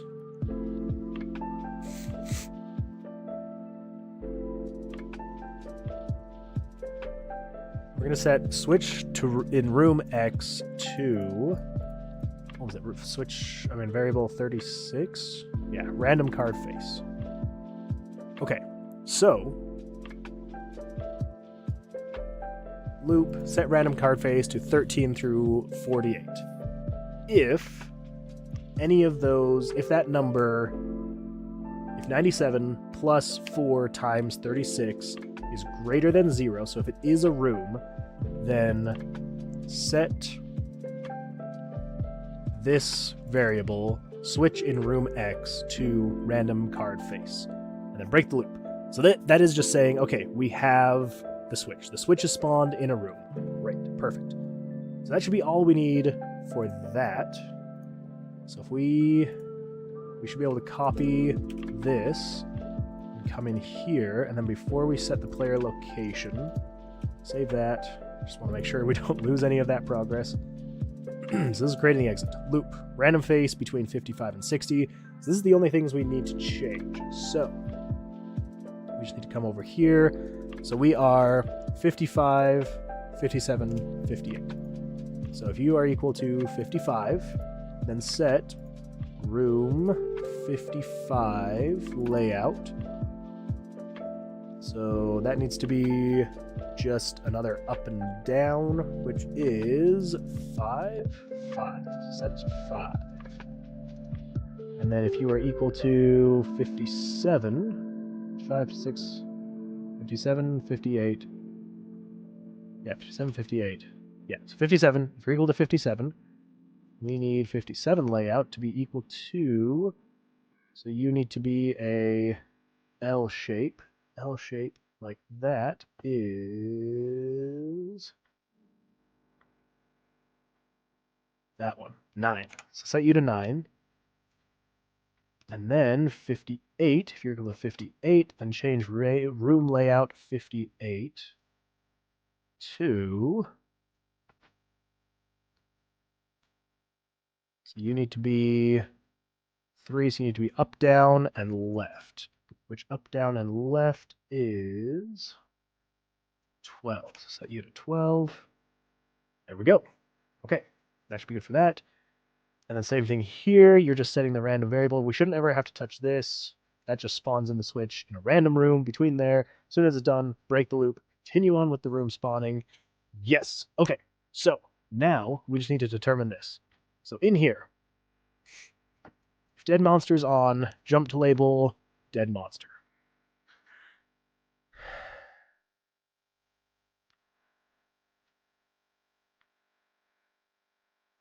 So should we take that?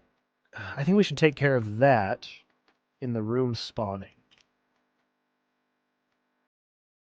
Yes. So in here, when it does that,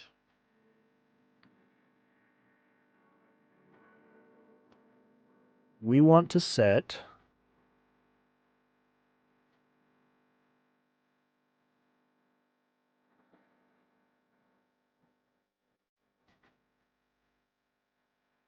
$99. So 99 is that plus 1, 2, 3, 4. So we should do 98. So we need to set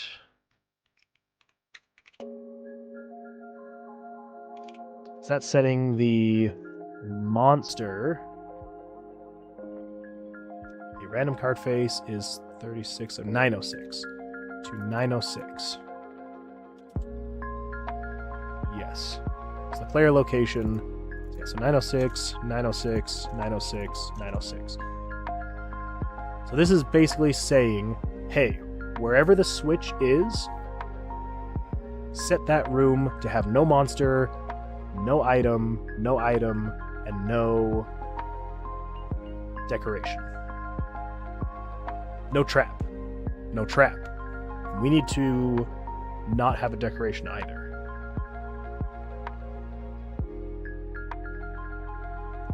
Right? Because 920 is the trap.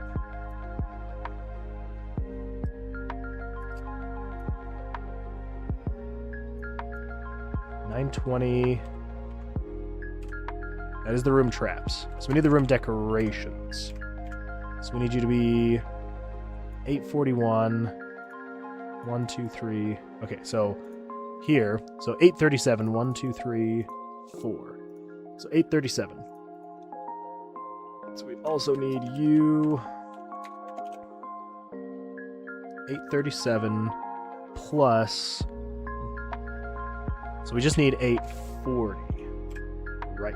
Because 840 plus 906, set it to -1. Okay. So, with that, so the random card face. Okay, so this is saying no monster, no items, no decorations, no traps. Just the switch. Which is what we need. So then...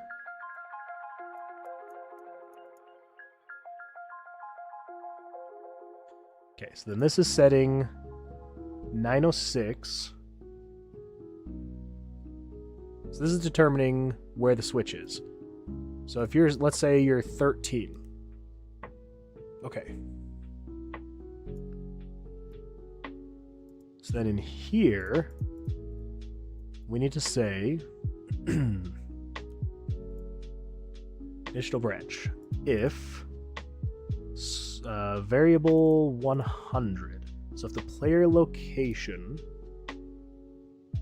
is equal to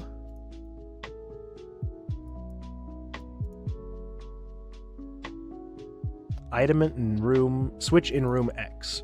So if player location, so if the switch is in room 13, and then player's location is equal to 13, then yes. So let's do comment spawn switch. Okay. So then we just need to do U38. Yes, we're using image layer 38 to show picture switch. Is that what I just... Yeah, switch.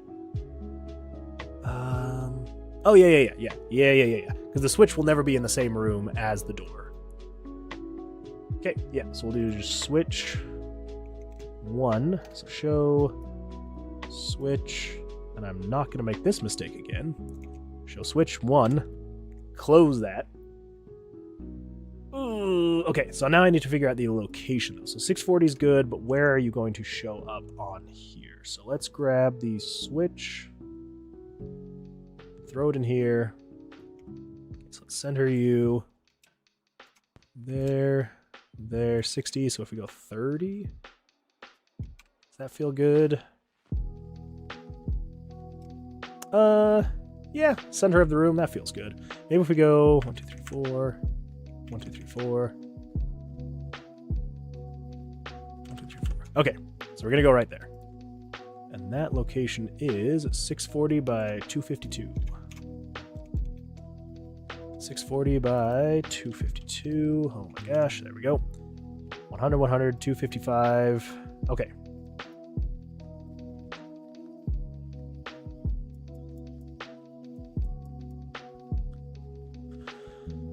Okay, so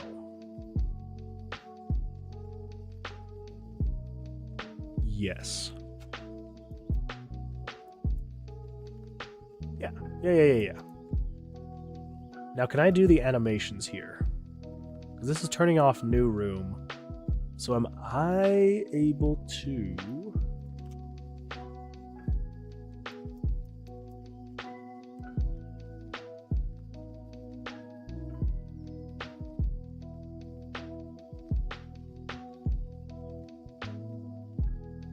I should be able to. So if we wait... Well, I think I just copied a wait. So if we wait for 12 frames, let's wait for 30 frames. And then we'll play the animation. Switch 2. Wait for another 10 frames. And then show switch 3.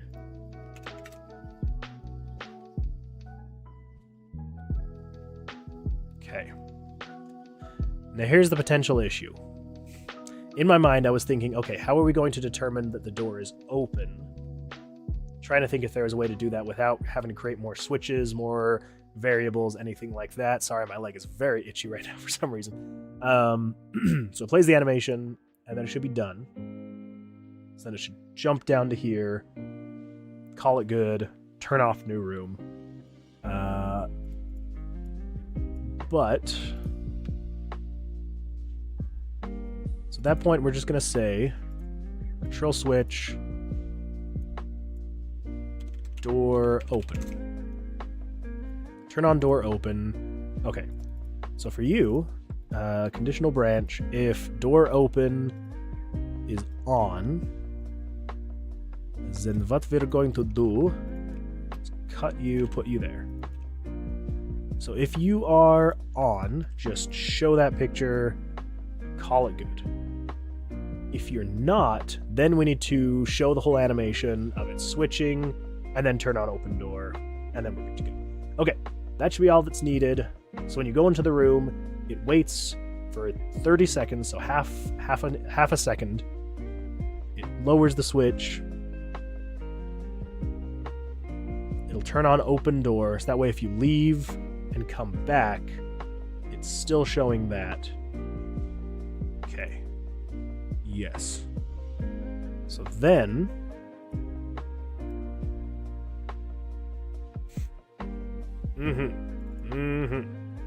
So that's the switch. Now we need the door. What are we doing to determine that door again?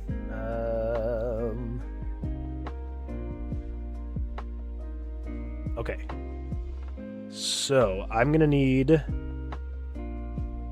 lot of else handlers. Well, I'm going to need a script call in the else handler to figure out that. Okay, so that's how I was doing that. Yes.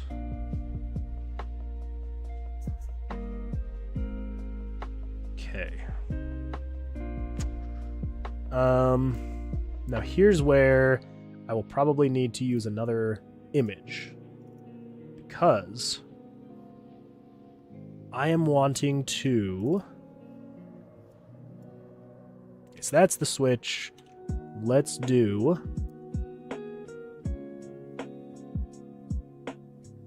if player location.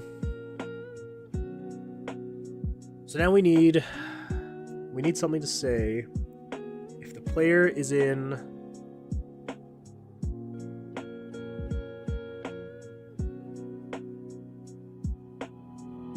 player location,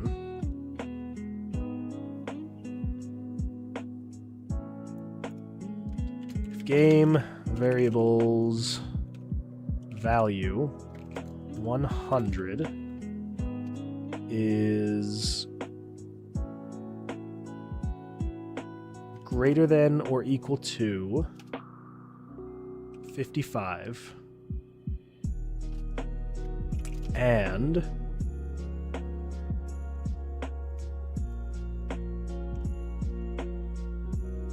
if you are less than or equal to 60. So if you're between 55 and 60. And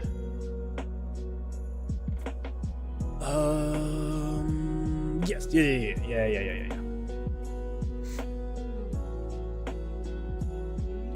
I can use current room. Yes, so I have that switch. Variable. I have current room layout. So 93. Okay. Whew. So if 93, where's current room layout? So then if game variables value 93 is equal to,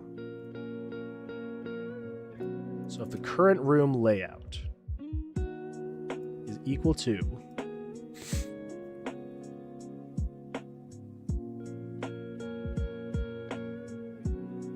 so we don't need 3. If you're equal to 5, so if layout is equal to 5, or if 93 is equal to 8, or if you are equal to 9, or 12, 13, 14, 15. 12, 13, 14, or 15. Okay. So that is to say, if you enter any space up here, and if any of those spaces allow you to move forward, that means you are in the room with the door. Okay. So then we need to say, okay, so you are spawn exit. There we go. Spawn exit. Let's put the comment outside of there. There we go. That's better. Okay, so that's spawning the switch. This is spawning the exit. So if you are in any of those top rooms, and if you can move forward in any of those, that's where we're going to go here. So then we need this guy. So if the door is open, then you need to show image door 2, and we're going to show you at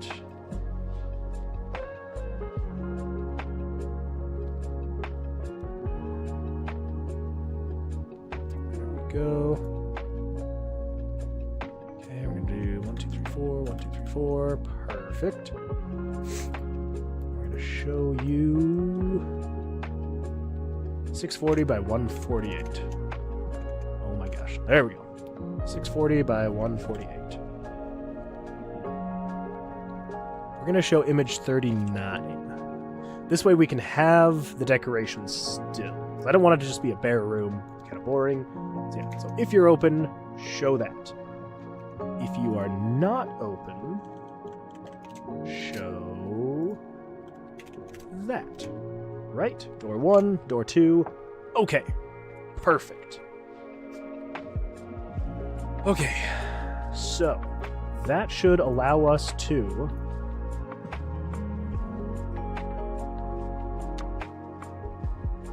let's do this. Well, okay, we're not. So tomorrow we're going to make the exit actually functional. For now, I just want to test and make sure I'm actually able to get there. So let's see. So I think for this first run through, I want to see if I can avoid finding the switch. So I just want to see if the door is closed.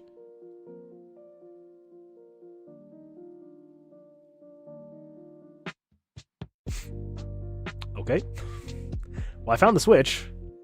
It did not wait long enough, and now it's trying to show decor 1. Which we do not want. Okay, why is it? Why is it doing that? It's a switch. Turn on open. And then you're trying to show decor 1. Is decor 1 not a thing? Okay, refresh that. Decor 1. Why couldn't you show decor 1? Decor 1 is a thing. I mean, you shouldn't be showing that anyway, but Okay. If you are less than or equal to 0... What?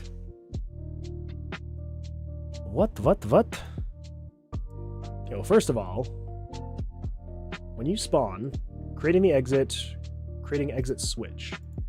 So loop, random card face, random between 13 and 48. I guess let's see what's happening. So we come in here. There we go. Okay. So then random card face is at 27, which means room 27 should have the switch. So room 27 is -1, -1, -1. And then also room 27 decoration should also be -1. Okay. That's correct. So let's avoid room 27 if we can help it.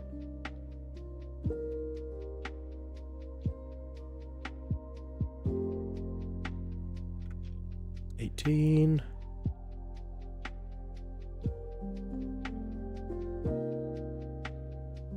Wait, is it trying to show decor -1? I think that's the potential issue, is it's trying to show decor -1. Jeez, come on. Get out of here. Also, these guys have not dropped a single item for me. There we go. I just have to mention it, then it's fine. Alright, come on. Okay, good. For you. There we go, more attack. Okay, I just want to avoid 27 as much as possible.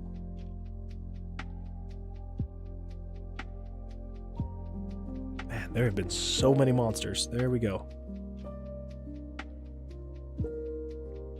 Crap, I forgot this was a dead end. I literally have the map, and I'm running into dead ends.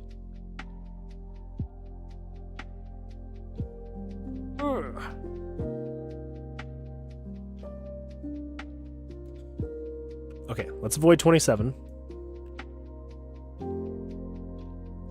Again, as much as possible, we're avoiding 27. But I think I have to go through 27. Of course I have to go through 27 to get to the door. Are you kidding me? I have to go through the bugged room.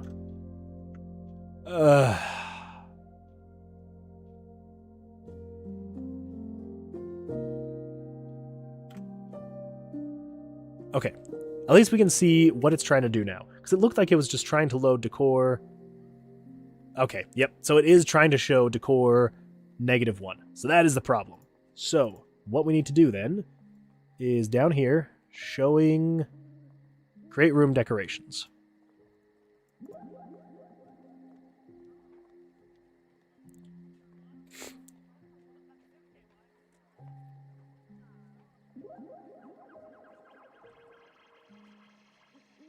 I think that's the problem. I'm saying if you are less than or equal to 0. We need to say if you are greater than or equal to 0. Show the decor. I think that's the problem. We'll see. We'll see what happens. Okay, we got decoration still. That's good. Okay, let's kill this guy. There we go. We've got our vitality dice. Nope. Crap. I should have checked before I leave this room, because then that gets all ski-wampus. So 20, whatever it was, 36? Okay, so room 20 has the switch. Okay.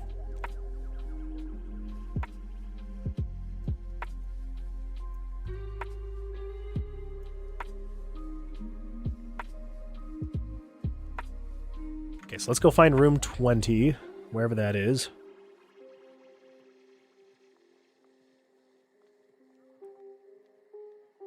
What is happening there? Okay, that bugged that out. Holy crap. Major time bug out there. Where would room 20 be? Okay, first of all, what did I do there? What did I do to bug that out? Create room decorations. Create room traps.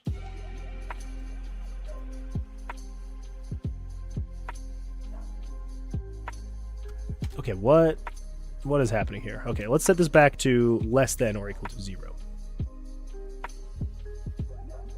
Because you are less than or equal to 0.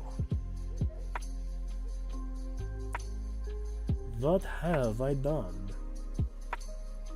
Okay, what is determining this? Create room traps. If the room trap plus player location. So if 921 is less than or equal to 0. And then you are... No.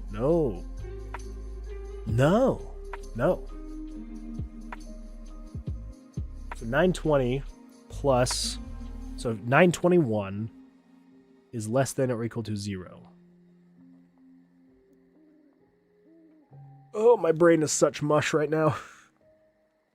It is such mush. I apologize greatly. But I really need to finish this, because if I don't, I'm going to forget everything that I'm doing. I just need to power through it and just hope for the best. Okay, so up here, so spawn exit. Okay, here. So if the room is 0, set the monster and items 1 and 2 to -1. Then, if 921, so if there is no decoration yet, if there's no decoration or trap, then set 71 to a random between 0 and 1. So, if you are equal to 1, then you need to set... This is setting the trap. Okay, so this is setting the trap. Yes.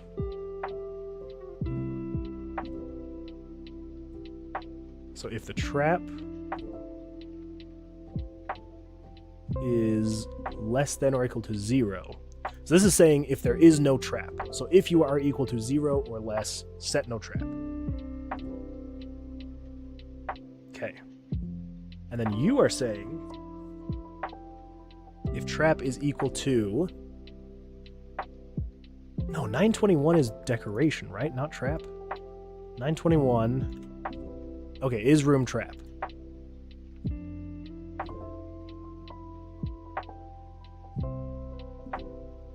Oh, my brain.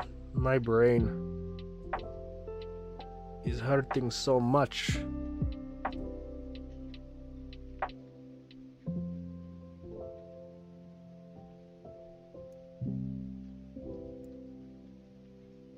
So this is just saying if there is no trap. But why? I know that I did this for a reason because there was a bug, but now it's creating another bug, so I need to remember why I did this. Okay.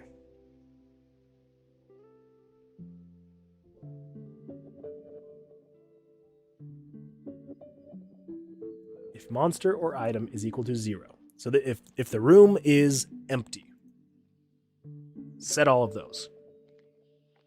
And then if the trap is empty, random between 0 and 1. If you're equal to 1, then set the trap. Yes, then create a trap. So if you are... Yes. 71. So if the trap... So then if there is a trap... No, if there is not a trap. If you are equal to or less than 0. Yes. Okay, so that's what that is. So if there is no trap. Then just leave it there.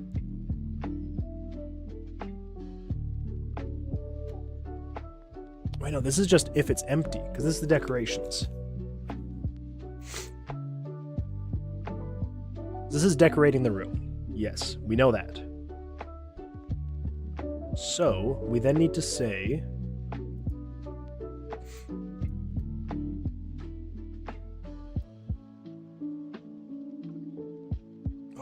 gosh.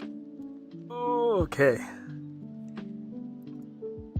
This is trying to show decor, right?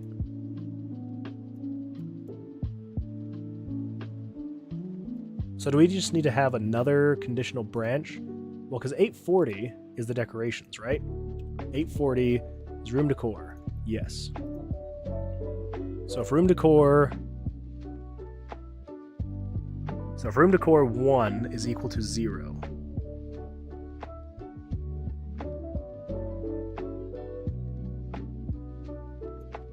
else if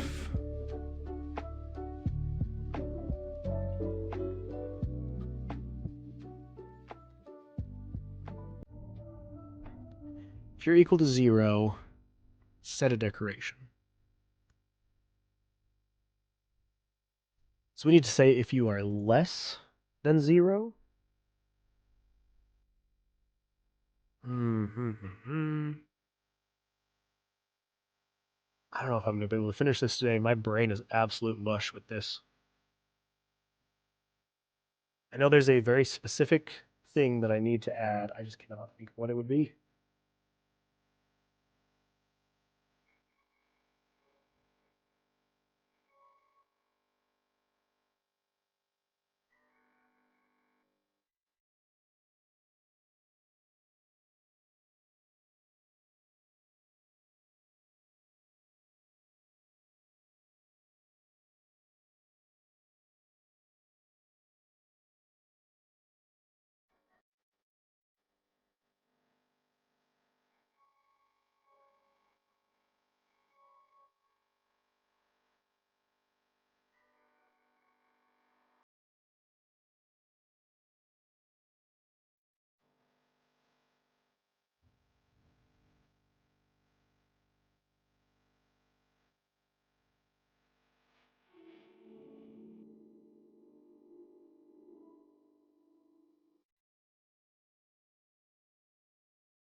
I think maybe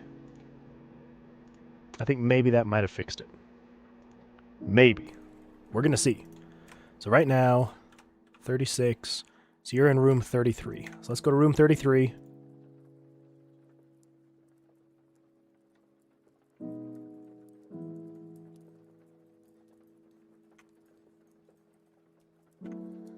Four. Okay, we're still good there. Okay, so 33 is going to be... Nope, 33 is going to be up from here. And then over.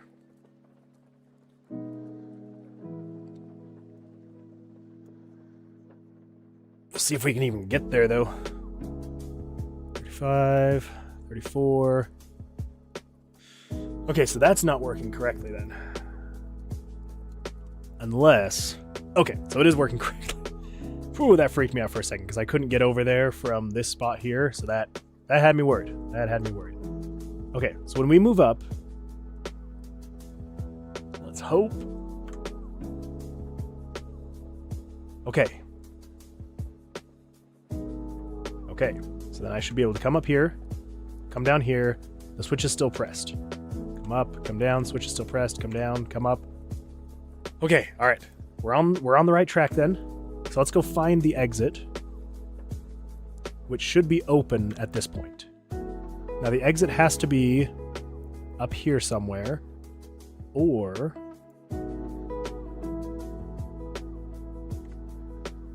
Okay, so the exit's not here. Hopefully. Hopefully that's not supposed to be the exit. So where is... So we're on floor 2. So that's going to be one of these other 2. Okay. Sorry, I'm just looking at the map. Trying to remind myself how... okay. Well, of course there's another one for me to fight. Try to run, and they're like, nope. You're going nowhere. Okay, so that means the exit should be in this one room over. Oh! Hallelujah! The exit. Okay. Alright. Now, the only other thing to test... So if I try to move up, it shouldn't let me, which is correct. So I need to update the player movement to allow an exit. So, I'm just going to write that really quick. Update player movement to allow exiting floor. That's going to be tomorrow, though. I'm not doing that today. Okay, so the only other thing we need to check and see, confirm, whatever, we need, so 36, so the switch is in room 22. So we need to try and avoid room 22. Let's avoid room 22. Crap. Ah! Ah! It's going to make it really difficult to avoid room 22. Alright, 21. Okay, that'll heal me at least. Okay, so I cannot go that way. That way. I can't go that way from there. Which hopefully should be fine. There we go. I can at least do a little bit more damage now.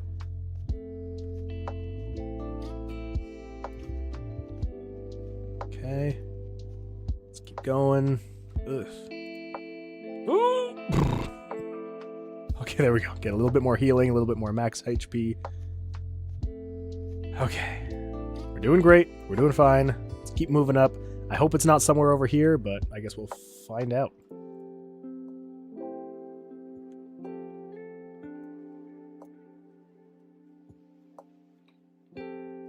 Oh my gosh. There's so many monsters. But we're getting a lot of HP, so that's good. Alright, let's see. Of course, it's not up there.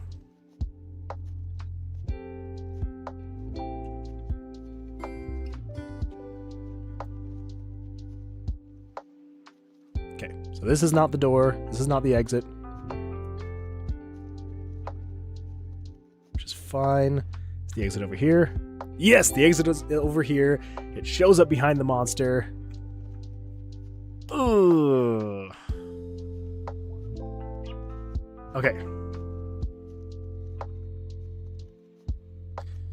Let's write that down. When exit is closed and there's a monster, it currently does a dex save throw. So we need to make sure that doesn't happen. There's a bug. So let's kill this guy. So if I try to move up, it doesn't do anything, but I can still move. Okay. Ha! Okay. That's another thing. When in exit room, if leaving, erase door picture. Lots of little bugs. So, looks fine there, but it doesn't erase when you come over here. So, okay. But that's good. So right now, we just need to update the player movement to allow you to exit the door. We need to fix the bug where when you're in battle with a monster and if you try to go up, it shouldn't have you do a dex saving throw because, you know, there's a closed door, so you can't go that way anyway. And then when you leave the room, you need to actually erase that picture so it doesn't look like there's a permanent door there. But that should be good. So if we come over this way, even though this is a little bugged out, just a little bit, we just have a perpetual door sitting right there. So 22, oh yeah, there's a trap here.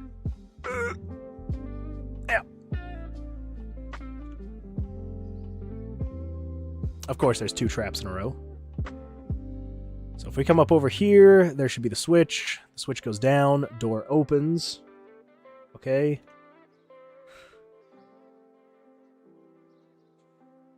Yeah, we're going to need to figure out something with these traps so that they don't... I mean,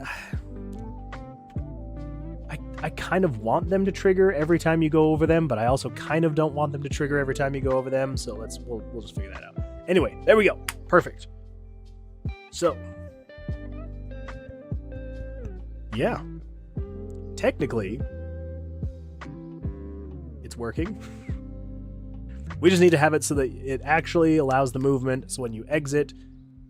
Yeah, so let's... I don't think we're going to mark that off as being done. We are not going to mark that off yet. Not at all. We're going to move these down here. So add a switch that opens the door. The floor end door. Technically that one is done. The switch works. When you enter the room, it presses down. It triggers, the door opens. And then after you've already done that, it stays triggered so you can't switch it again. Okay. So then, all right, so that just means tomorrow we're going to be updating the player movement so you can actually go through the door when it's open. We're going to make it, excuse me, we're going to make it so that when you're in battle and you're in the room with the door closed, it doesn't trigger that, yes. We're going to make it so when you actually leave the room, it erases the door. Should be easy enough.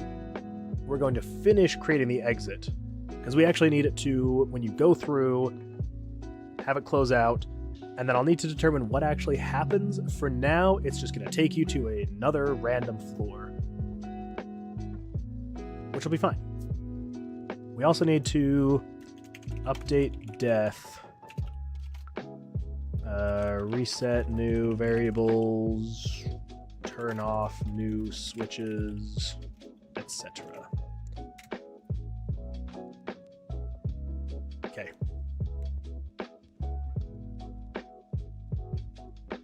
Yeah, there we go. So yeah, I'd say we did quite a bit today. Some really big things, because yeah, adding the embers to the torch animation, easy enough. Auto-drawing after busting, that was a big one. But the room trap pipeline was huge, and we got that finished, so that was fantastic, getting the actual traps to work. I still want to update it a little bit, make it a little bit more player-friendly, while also still feeling like an actual trap. I'm trying to decide... Yeah, I'm trying to decide what we want to do there. Anyway, so yeah, that was a big one, and then getting the exit switch and the door frame working was another huge one. So I would say in the amount of time the stream was today, I think it was fantastic. Got a lot of work done. So we're going to call it there. So I appreciate you joining. Thank you so much. Yeah, I'm going to be doing this again tomorrow. So feel free to join. Yeah. And I think we're going to call it there. So I'm going to say thank you again for joining. I appreciate it, and we will see you all tomorrow. So, bye.